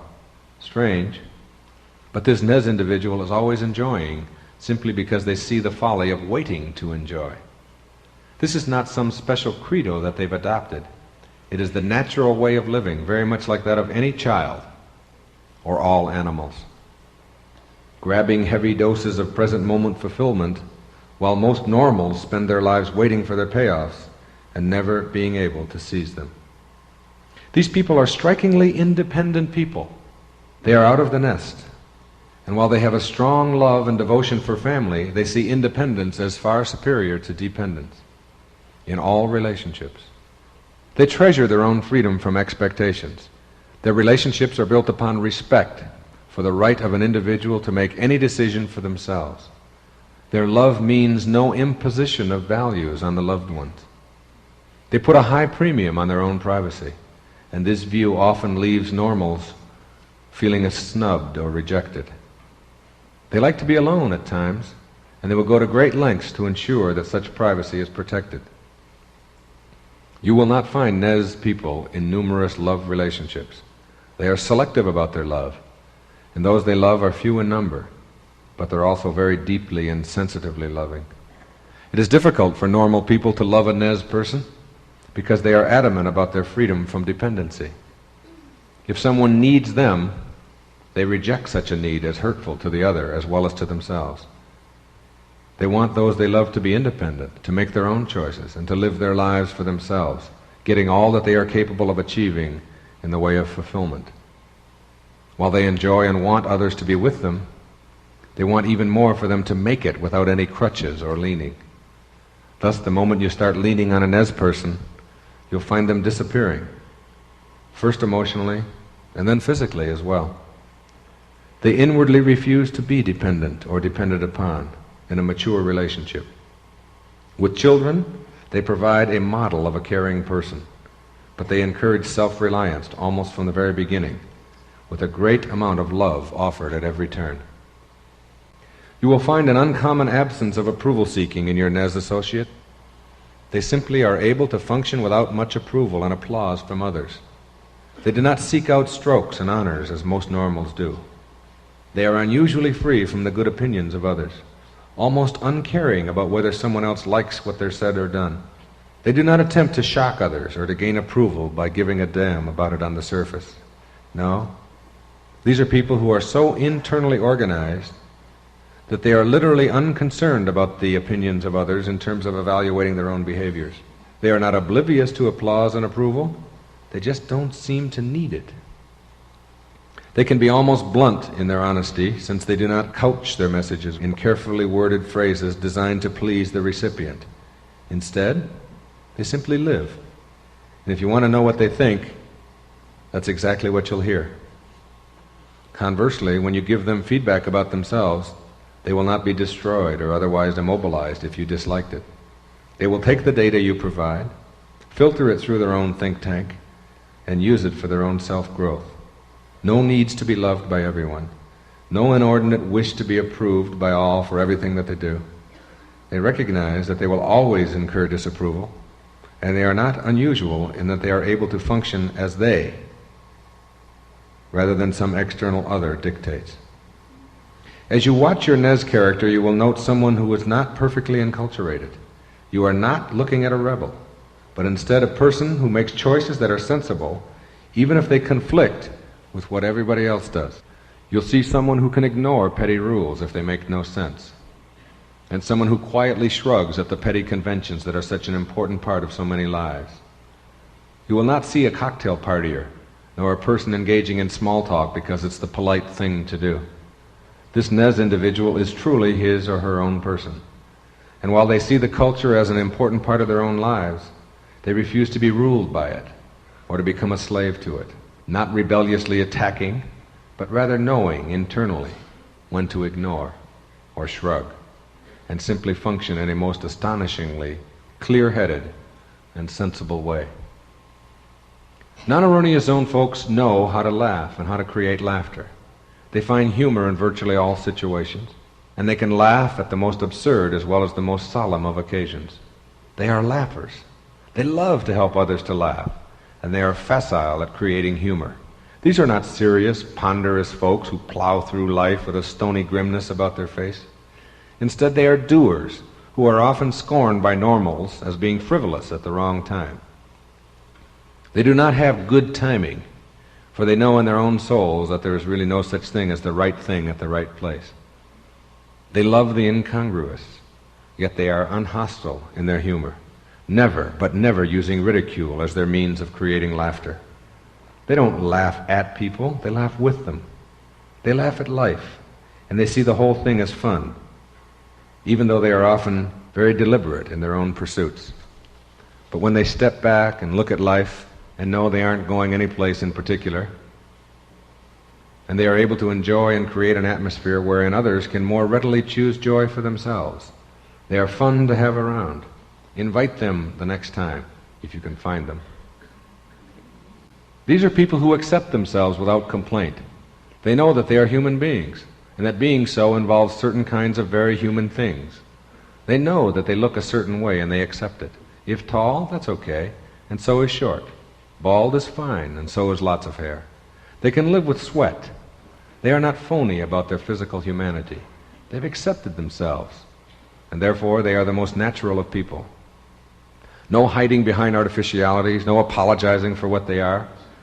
They don't know how to be offended by anything that is human. If they wake up with their nose in an armpit, they aren't offended. They like themselves, and they accept where they are. Similarly, they accept all of nature for what it is, rather than wishing it were otherwise. They never complain about things that won't change, such as heat waves, rainstorms, the water being cold, and the like. They accept themselves and the world as it is. No pretenses, no groaning, simply acceptance. Follow them around for years and you'll never hear self-depreciation or wishing. You'll see doers doing. You'll see them observing the world the way it is. analogous to a child who accepts the natural world and simply gets in there and enjoys it for all it's worth.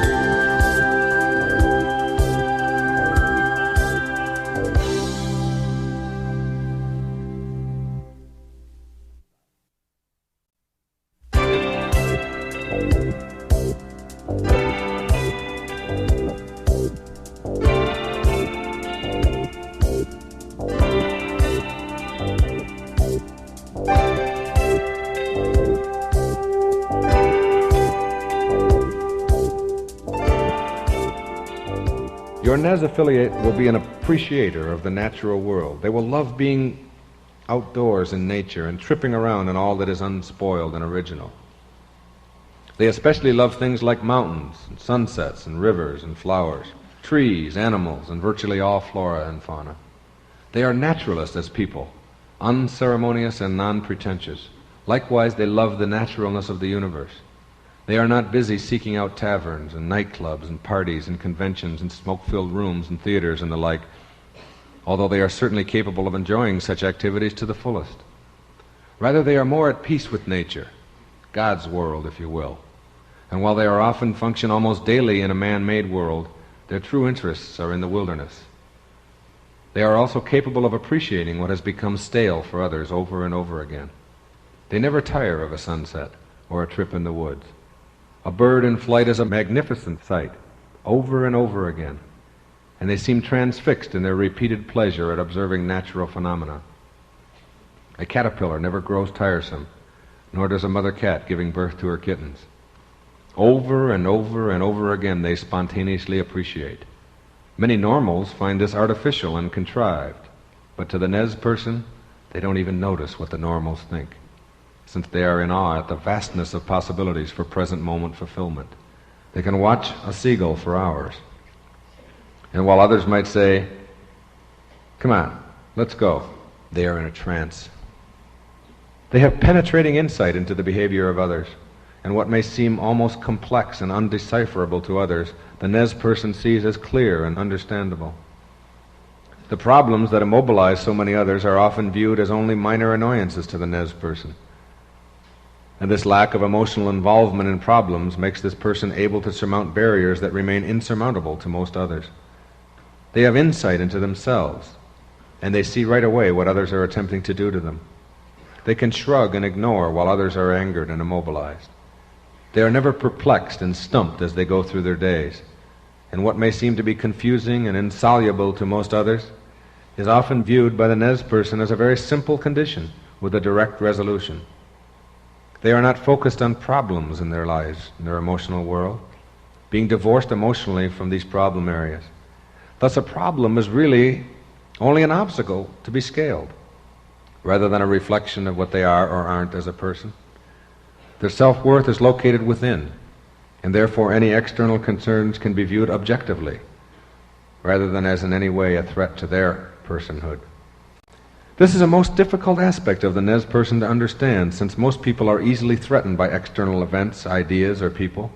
The Nez person does not know how to be threatened, and this very characteristic makes him threatening to most normal people. Your Nez observers will never engage in useless fighting. She or he is not a bandwagoner, jumping on various causes as a way of bringing importance to herself or himself. If fighting will help bring about change, then fighting will be done. But never will they find it necessary to fight in a cause that is useless, and where the fighting will only make them weaker. These are not martyrs. They do. They are almost always engaged in work that will make other people's lives more pleasant and tolerable. They are helpers, warriors, if you will, on the forefront of social change, and yet they don't take their struggles to bed with them every night for an early death, and as a breeding ground for ulcers, heart disease, and other physical disorders. They wear blinders when it comes to stereotyping. They often don't even notice the physical differences in people, including racial, ethnic, size, sexual, etc. They are not surface people judging others by their looks. While they may appear to be hedonistic and selfish, they spend vast amounts of time in the service of others. Why? Because they like it that way. These are not sickly people, your Nez folks. They don't believe in being immobilized by typical ailments such as influenza, colds, headaches, and so on. They believe in their ability to rid themselves of most such maladies, and they never go around telling others how bad they feel, how tired they are, or what diseases are currently infecting their bodies. They treat their bodies well. They like themselves, and consequently they eat well, exercise regularly as a way of living, and refuse to experience most of the infirmities that render many people helpless for various periods of time. They like to live well, and they do. You will also note a very honest person as you watch your Nez person functioning in life. They are not evasive with their responses, nor do they pretend to lie about anything. They see lying as a distortion of their own reality, and so they will not participate in such artificial self-delusional behavior. While they are private people and will not necessarily share everything that occurs in their life space, they also shun having to distort in order for another person to avoid hurting themselves. While they believe that they are in charge of their own world, so too do they believe others are as well. Thus they will behave in ways that will often be perceived as cruel by normals, but in fact they are simply allowing others to make their own decisions and to deal effectively with what is, rather than what they would like it to be. You will find an absence of blame in your Nez people. They are internal in their personality orientation, and they refuse to ascribe responsibility to others for what they are. Similarly, they will not spend a great deal of time talking about others and focusing on what someone else has done or failed to do. They do not talk about people, they talk with them. They do not blame others, they help others to assign responsibility where it belongs. They are not gossips or spreaders of evil information about others. They are so busy being effective in their own lives that they have no time for the petty connivances that so occupy many people's lives. Doers do. Critics blame and complain. This Nez comrade will have very little preoccupation with order, organization, or systems in their lives.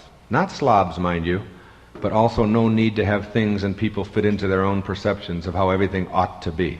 They have no oughts for others. They see everyone as having choices. And those petty behaviors that drive so many normals insane because things are out of place are for the Nez person simply the result of someone else's decisions. They do not see the world as having to be any specified way. They have no preoccupation with cleanliness or orderliness. They exist in a functional way, and if everything isn't fitting in as they would prefer, they find that's all right too. Organization, then, for the Nez person is simply a facilitative accompaniment rather than an end unto itself. You'll note Nez people as being very creative because of this lack of organizational neurosis. They attack any concern in their own unique way, be it making a bowl of soup, writing a report, or mowing the grass. They apply their own matchless self to the act, and the result is a creative approach to everything. They don't have to do it a certain way. They don't consult manuals or ask experts. They simply attack the problem as they see fit. This is creativity, and without exception, Nez people are creative. These Nez chums are people with exceptionally high energy levels. They seem to require less sleep, and yet they are excited about living. They do, and they are healthy.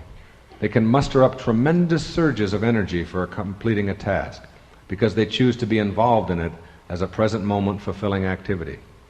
Their energy is not supernatural. It is simply the result of loving life and all of the activities in it. They don't know how to be bored. All life events present opportunities for doing, thinking, feeling, and living, and they know how to muster up their energy in virtually all life circumstances. Were they to be imprisoned, they would use their minds in creative ways to avoid the paralysis of loss of interest. Boredom is not in their lives because they are channeling the same energy that others have in productive ways for themselves and facilitating the completion of their tasks. Nez people are aggressive truth seekers. They never know enough. They search for more and want to learn each and every present moment of their lives. They are not concerned with having to do it right or having done it wrong. If it doesn't work or it doesn't accomplish the greatest amount of good, then it is discarded rather than mulled over in self-punishment.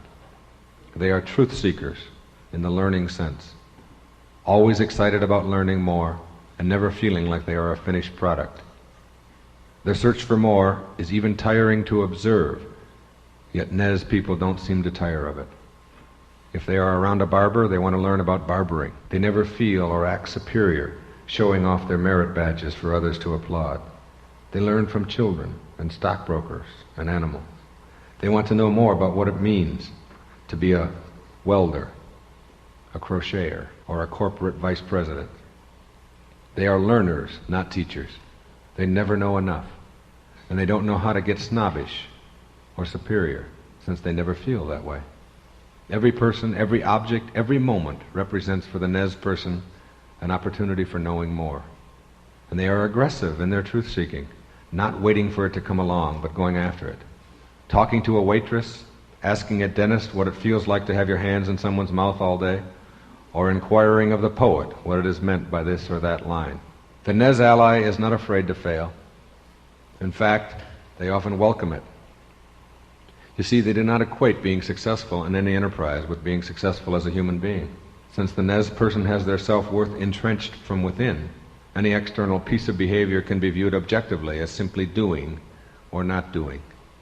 Failing, or somebody else's editorial opinion, is not to be feared when it cannot affect the self-worth. And this Nez chap has learned how to avoid such a trap. Thus they will try anything, participate just because it's fun, and never fear having to explain themselves, or that neurotic humiliation that comes from raising others' opinions higher than one's own. Similarly, your Nez companion does not choose anger in any immobilizing way, using the same logic and not having to think it through each time since it has become a way of life.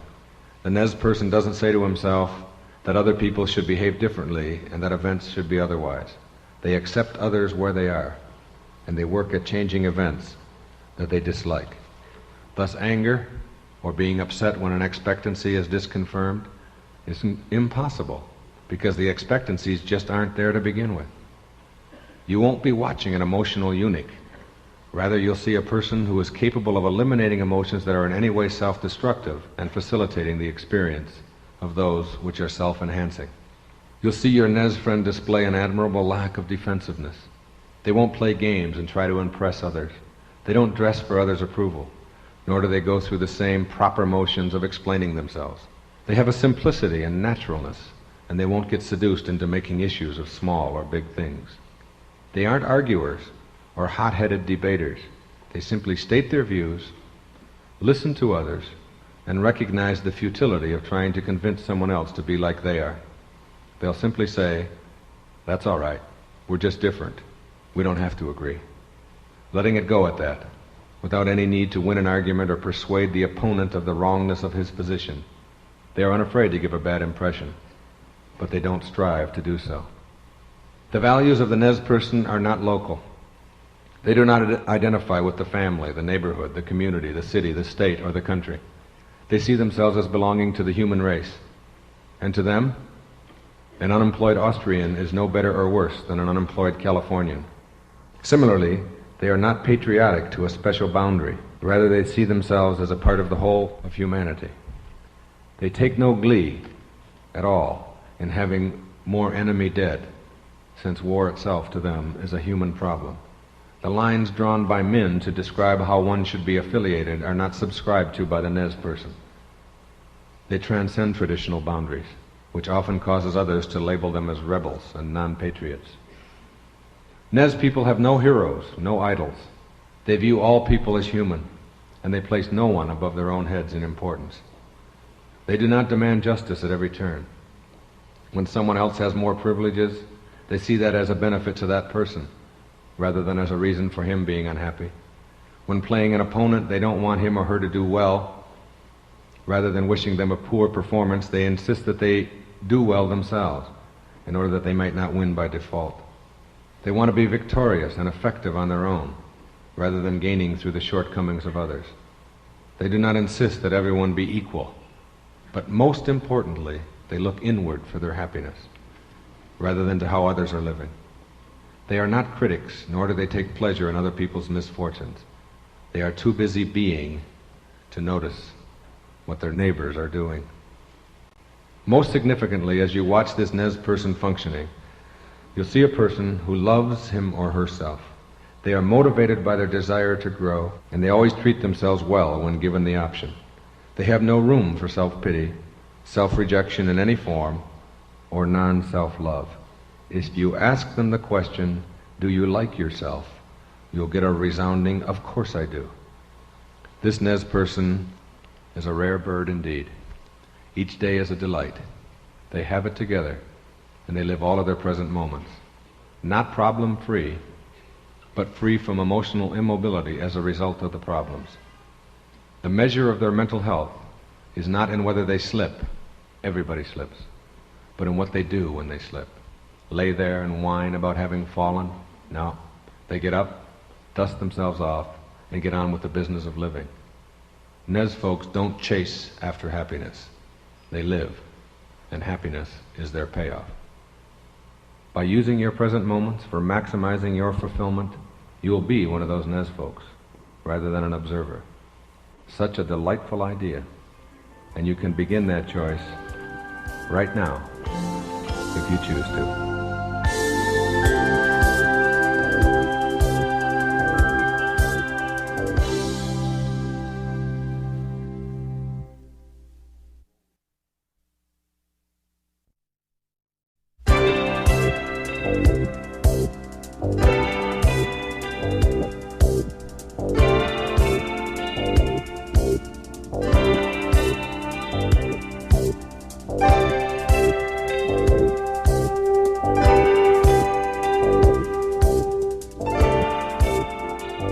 Everything you need to have total happiness and fulfillment and success and love in your life, you already have.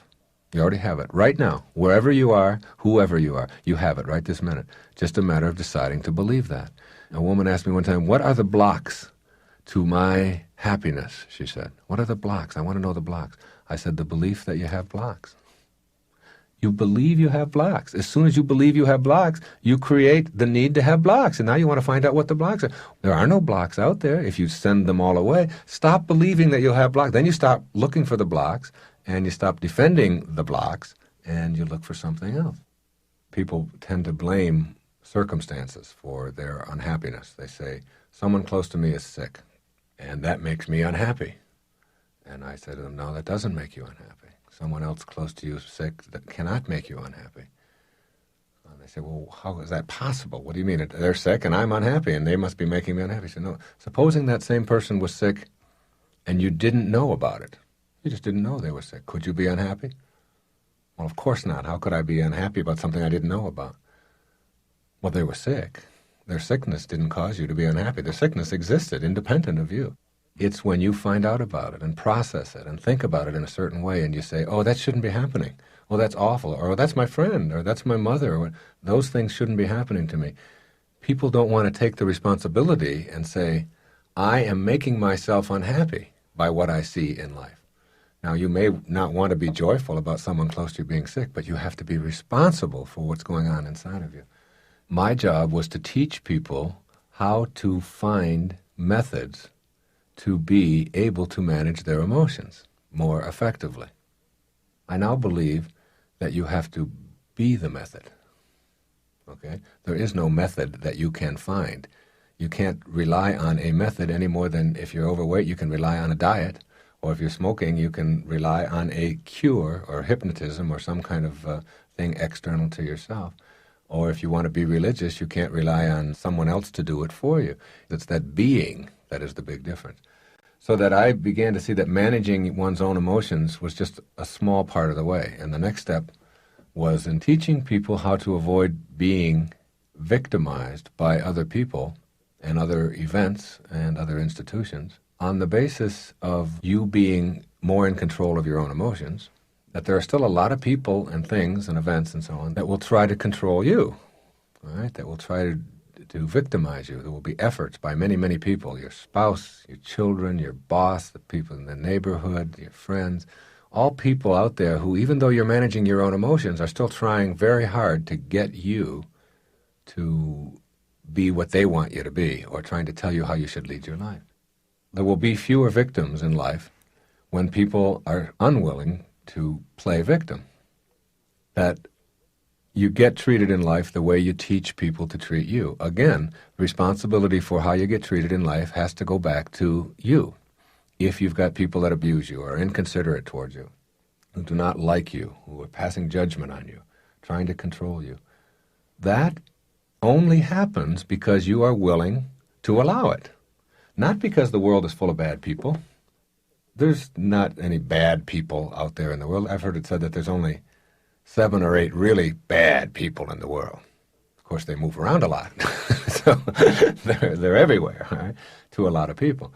But the fact is that however you're getting treated in life, if you want it to change, you must, again, put the responsibility on yourself, no matter what the circumstances, no matter how bad it is for you, that instead of saying, why does my husband treat me this way? Why does my boss treat me this way? You say, what is it about me where I have allowed my boss or my husband or my children to treat me this way? How can I teach them that I'm not willing to put up with that any longer? And learning that is a very important, valuable lesson for any human being. I believe I was directed to help people to understand that they have greatness within them and not to fear that greatness. That the reason people are not good at getting what they want out of life is not so much that they don't have the skills or the abilities, but in fact they don't think that they deserve it. Or if they do think they deserve it, they're afraid of it because it's bigger than I am. And there's a truth out there in the universe someplace, however it works, and I'm studying this now for some books I'll be writing in the future, that says you are not going to get it all. You are it all. You are not going to find happiness. You are happiness. You bring happiness to what you do in life, rather than trying to get happiness out of what you do. Big, big difference between those two premises, because you're not searching for happiness anymore when you have it within you. I always tell people I'm not in the pleasure business. Right? I'm in the happiness business or the joy business, not in the pleasure business, even though pleasure's great. The distinction I make here is that when you become enlightened, you begin to find happiness in the absences of pleasure in your life. You can find happiness in that.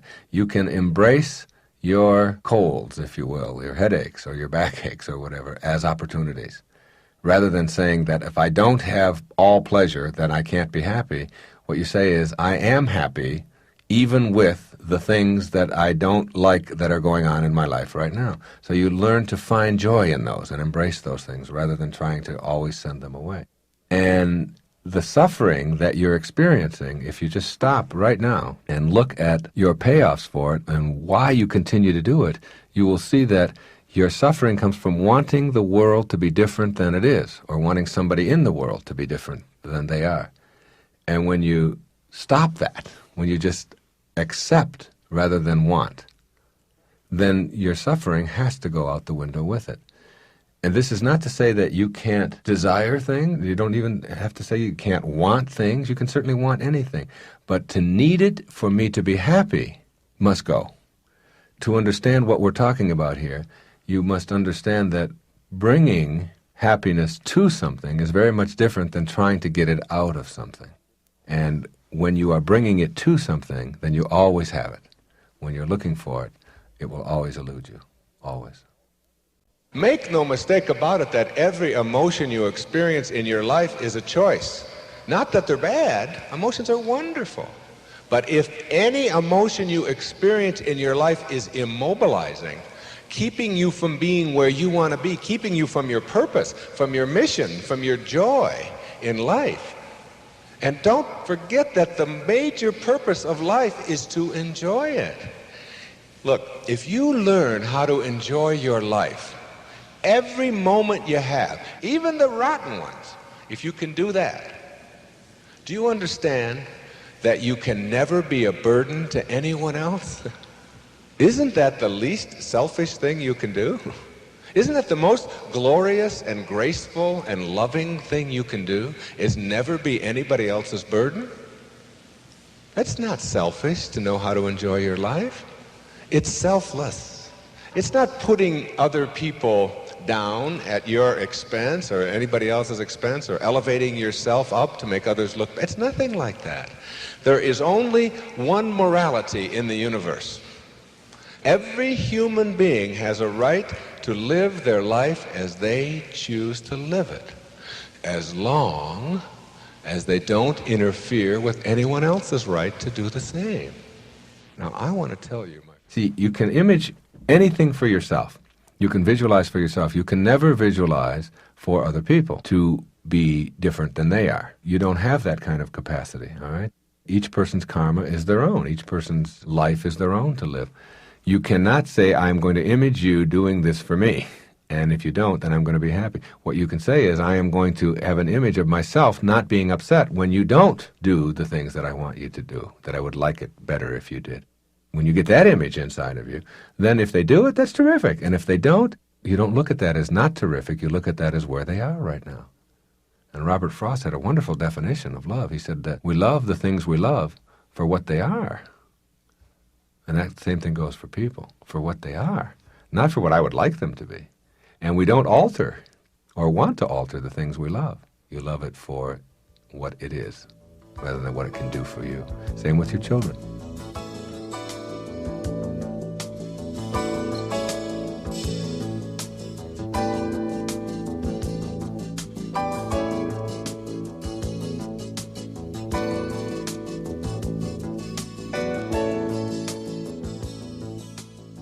I have spent the last 10 months of my life almost exclusively in working on a book that will be out in the fall called What Do You Really Want for Your Children? And it's about applying the principles of all of my books to the raising of children. And I think about what is important. What is it that we want for our children? One of the things that I want for my children, for all the children of our world, which I think of them all as mine, I think we're all one, we're all in this thing together, is for them to grow up believing that they have a choice. You know, I have 5 children, and it's rare to see my children fight. They haven't been grown up on fighting. They have never had fighting reinforced as something that is only normal and kids only fight. They've always had a kind of a belief system that it's not normal to fight and be angry and to hate each other, and that those impulses are things that we can learn to tame and not have, because fighting and anguish and pain and despair are things that bring us down and kind of destroy our lives. My children have grown up with the different attitudes about almost everything, but one of the things they are is full of love. When my daughter was in the 2nd grade, she came home and she said, "Billy doesn't like me. Billy doesn't like me." She was all upset about that. I said, "I understand that. This is Billy's day. It's one of the things Billy does on Tuesdays.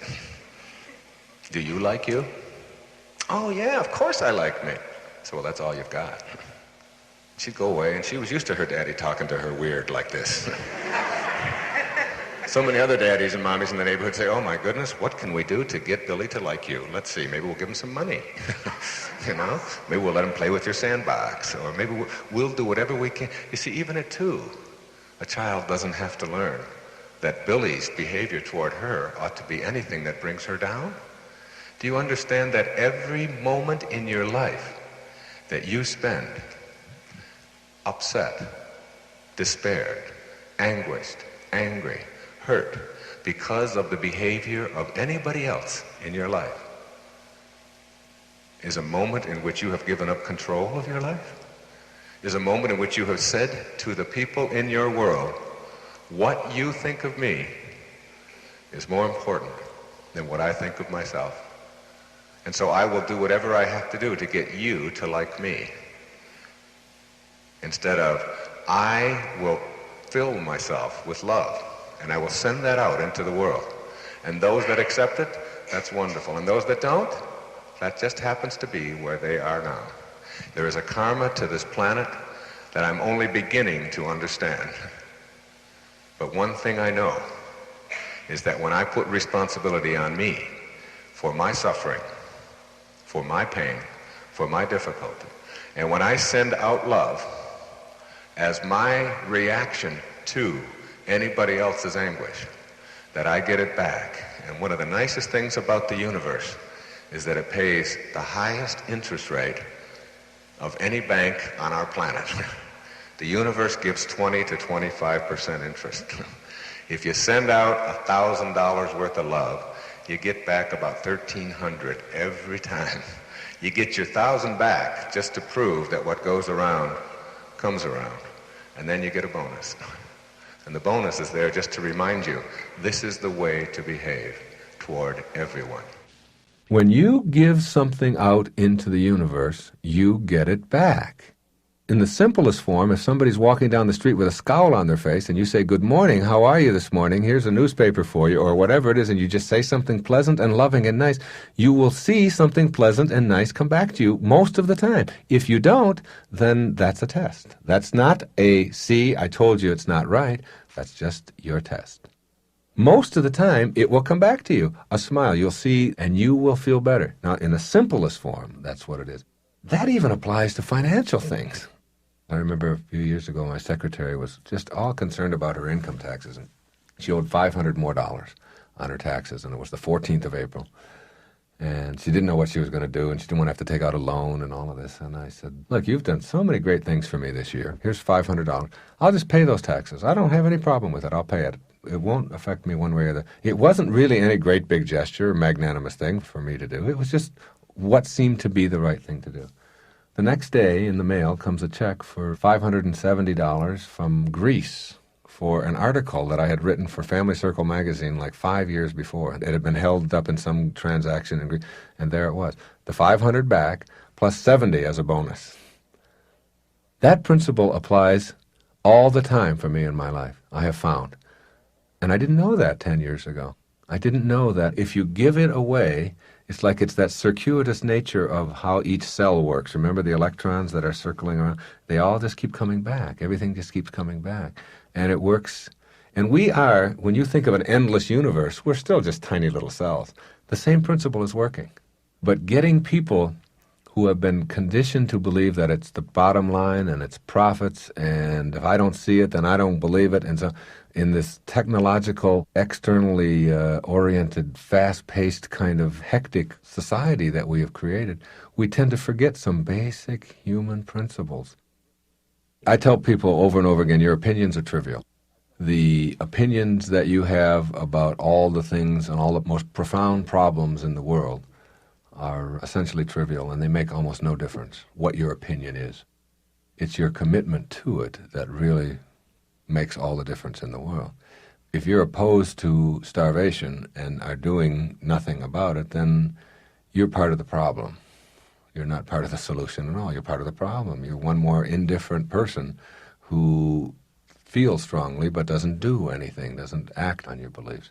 So the beliefs are important, but if they're not followed through by commitment, they just don't mean anything. And you take the most profound problem in the world and understand that you're trivializing it by having an opinion about it. And you take the tiniest, most insignificant problem in the world, and if you have a commitment to doing something about it, that's the most profound thing you can do. And raising my children, what I have tried to do is to teach them to back up what it is they say. All right? Don't just tell me what your opinions are about it. What are you doing? You have thoughts that you create. Then you have emotions that come from those thoughts. That's how our system works. And then you have behavior that comes from our feelings. And you don't bypass. All right? You need to have the opinion, and you certainly need to have the emotion that goes with it. But without the commitment, it's meaningless. It just doesn't make a difference in the world. And making a difference is what it's about. Making a difference is commitment. We just talked briefly about something else that I think is very important, and that is the importance of modeling or being an example. The highest place you can get to is be the person who whatever it is that comes out of your mouth is what is. And that's the purest form of sanity there is. That's the highest place you can get to, where whatever you say is what you follow through on. And that precludes maybe exaggerating for making a point or something like that.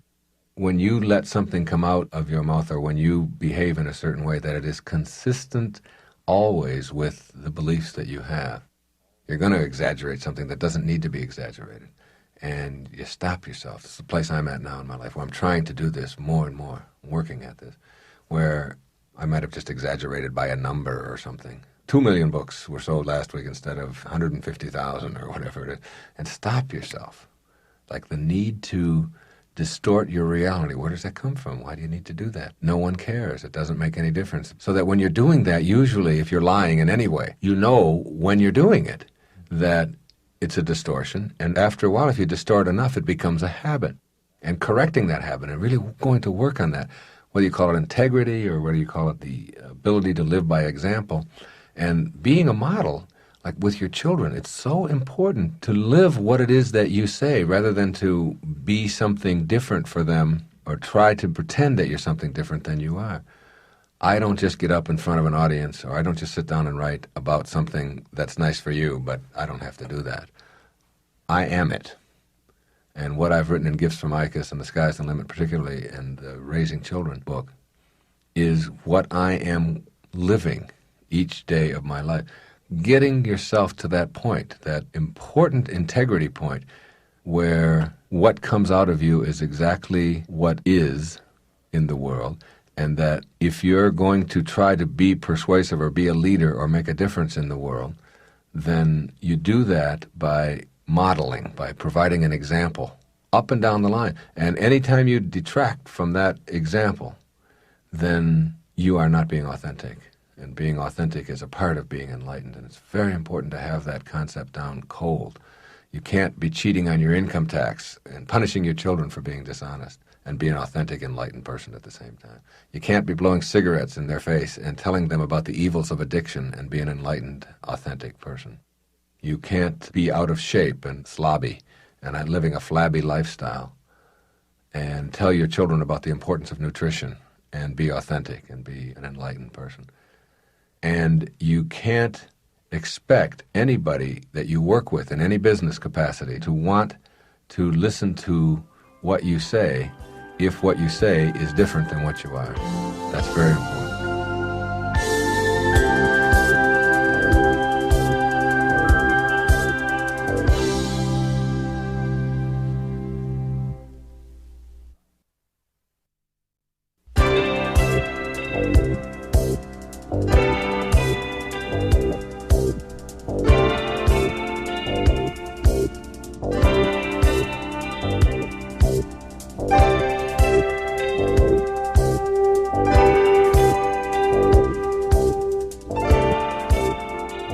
About some of the benefits that a person can experience in his life as he stops focusing on the problem, starts focusing on the solution, stops focusing on what's going on outside in the world, maybe what he perceives as to be mistakes or wrong things influencing him, and starts looking inside. What are some of the kinds of experiences that he'll start noticing in his life? I think the first thing that you'll see a dramatic change in is the amount of time that you have left over when you give up all of the negative kind of emotions, how much more fulfilling and gratifying your life becomes. We'll start with your own physical health. 10 years ago, I weighed 30 pounds more than I do now. I wasn't exercising. I was not watching my nutrition. I was a candidate for a heart attack. I was not practicing good physical health principles.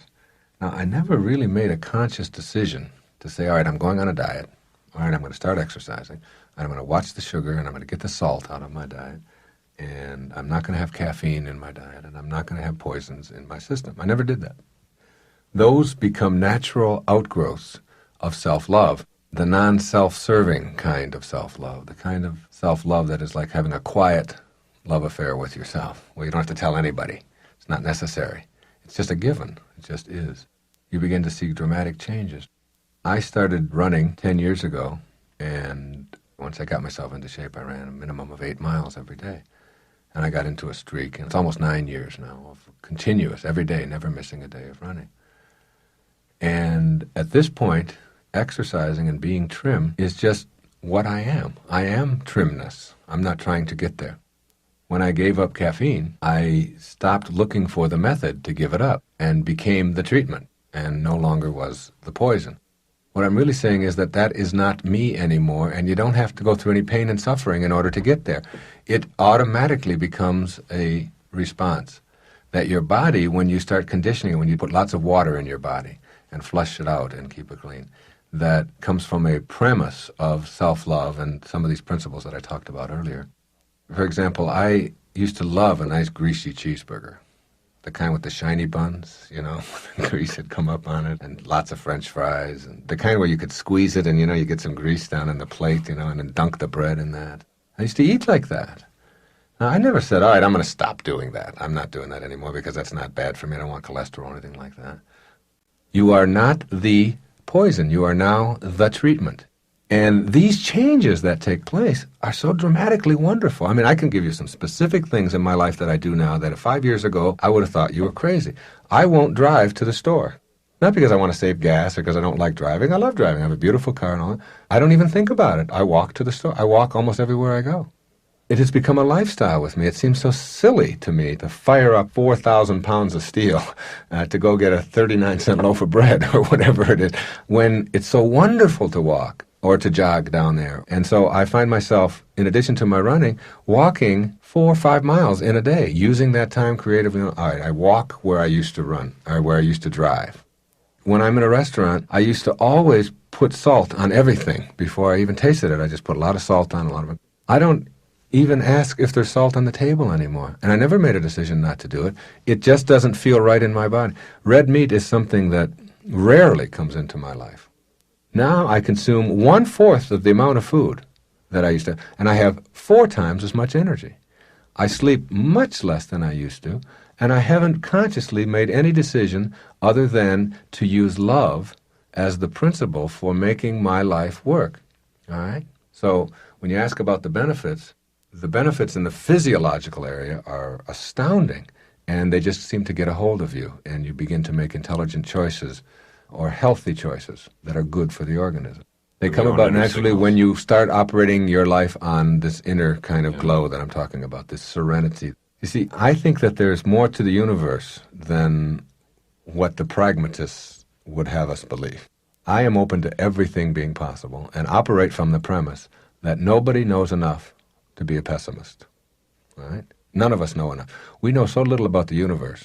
I mean, I laugh in the newspapers. Just last week I saw a story about the quasars, you know, these stars that are out at the edge of the universe. And I said, what is this edge of the universe? I mean, what's there at this edge? Is there a wall there? Or is there a cliff? I mean, what is it? And how did it get there? And what's on the other side? We can't comprehend within ourselves something that has no beginning and no end, because all the things that we are limited to in this space that we occupy now start with beginnings and ends. Everything has a cause and an effect. Try to contemplate for a moment a world which has no cause and effect, in which everything just is, just the way it is. And one thing doesn't cause the other. It is, and it always has been. Try to think of eternity, when we talk about an eternity, as something that we can't comprehend because we're confined in the body that we occupy to only think in terms of when we began and when we end. Look at your body right now, and look at your fingers, and look at your arms and all that, and remind yourself that who you are is not those things. That those fingers were very different when you were a month old. You still were. You still existed. You are not your fingers or your bones or your nose or your ears or your hair or any of those things. Those things have all undergone dramatic shifts in your lifetime, however old you are, and yet your essence, whoever you are, continues. It goes on, and it continues to occupy many, many different bodies. This is not a case for reincarnation. It's not a case for anything. It is looking at the world from a perspective of awe and magnificence and openness to everything being possible. And that whatever it is that you call mysticism or metaphysics or whatever is nothing more than just the things that we have been limited to because we only understand what we're confined to. We can have anything for ourselves when we're open to that. And that love principle that I talked about earlier, from one cell to the next, is what many scientists are beginning to speculate on as the source of energy that makes us all work. All right? And when we operate on that principle, as you look through all of the great teachings there have ever been, that one principle of self-acceptance, self-love, taking good care of yourself, all seems to permeate all of the teachings. That just seems to go back. That can't be an accident. There's got to be some truth to that. If you can accept that you are something other than just what your body is, even though it defines rationality and it defines scientific verification and all of that, you can accept that because we know that that's true. Bucky Fuller told us that 99% of what we are is untouchable, unsmellable, invisible. 99% of our essence. We can't get a hold of it, we can't smell it, we can't touch it, and we can't see it. It's whatever that conscious awareness is that we experience for whoever we are. And that conscious awareness that we carry around with us can bring about magnificent changes in our lives. The physiological changes I've alluded to, without trying to change anything dramatically in us, when we become more and more enlightened, if you will, and that's a wonderful thing to know.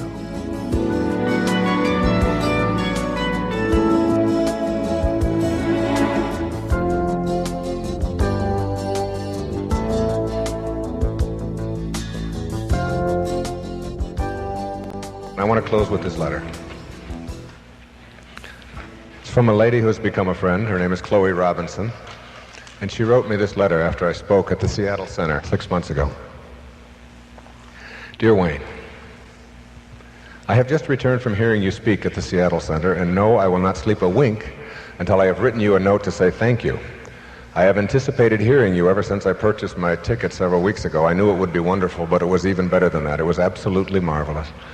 In 1980, I left a marriage of 24 years with hardly anything more than my books and clothes. I had been taken care of and had no financial worries, and my husband and I were beginning to get into the mode where another few years and we would have been able to do just about anything our hearts desired, as we had just married off 2 daughters and our other 2 children were nearly grown.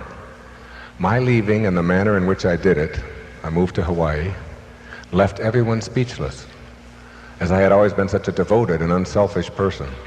Also the fact that I left with virtually nothing and asked for nothing in the divorce, plus had never worked, reaffirmed the feelings of everyone that I had indeed lost my mind.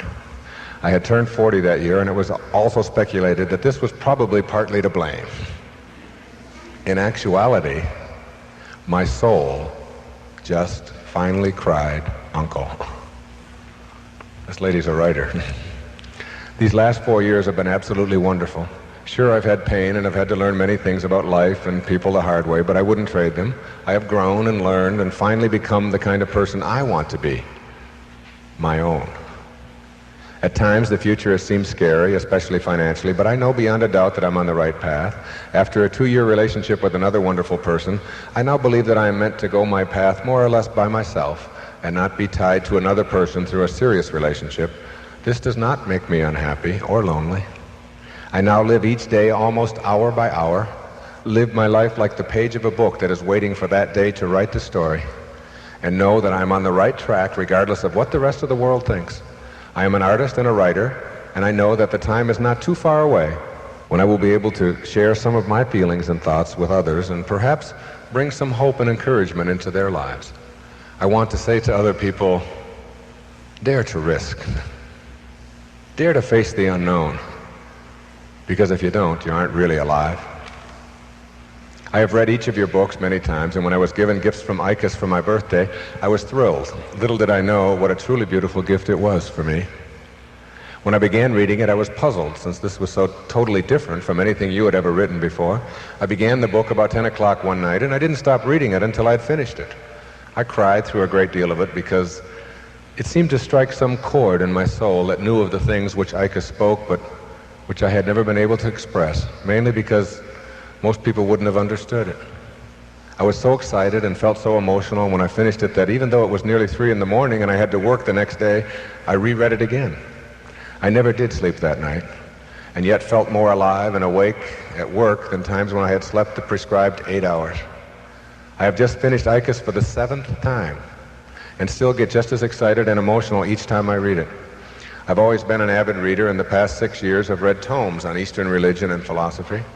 But I can say without reservation, and I still don't know why this is, but ICUS has had the most profound effect on me of any book I've ever read.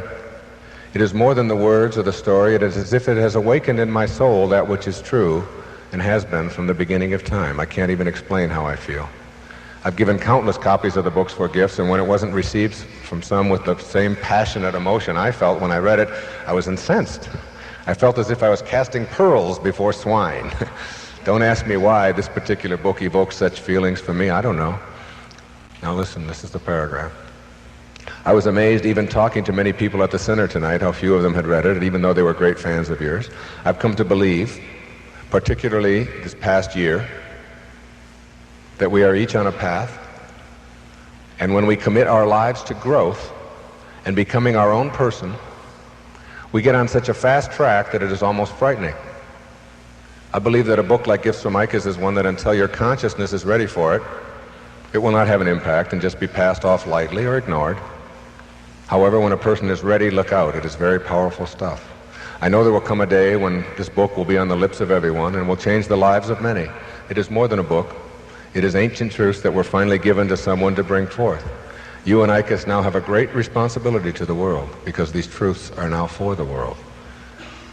I am cultivating a beautiful garden of my own, and even though it doesn't have orderly flower beds, and it is made up of a potpourri of a little bit of everything, it is mine, and it is wonderful. Thank you. Chloe Robinson. And I think there's something in that for each one of you. If you get on that track where you advance confidently in the direction of your own dreams, and you're willing to take the risks, and you're unconcerned about the past, and the future is just something that maybe you'll get and maybe you won't, and you visualize and image yourself being the kind of person you are, and above all else, you understand that your opinions are trivial. It's only your commitments that make a difference in the world. It's only your commitments. It's not what you think. It's what you do with what you think that makes a difference. I'm standing up here before you today when I could easily be someplace else because I remember the words of Gandhi when he was pulling out of his train station in India and someone passed him a little note. They were crowded around everywhere and they said, please just write something down for us as you leave, as he was pulling out of Calcutta. And he wrote down on a little piece of paper when they asked him to write a message, he said, I am my message. The cosmic erroneous zone. If you solve this one, you'll have it all. There is no way to happiness. Happiness is the way. Thank you so much, and God bless you.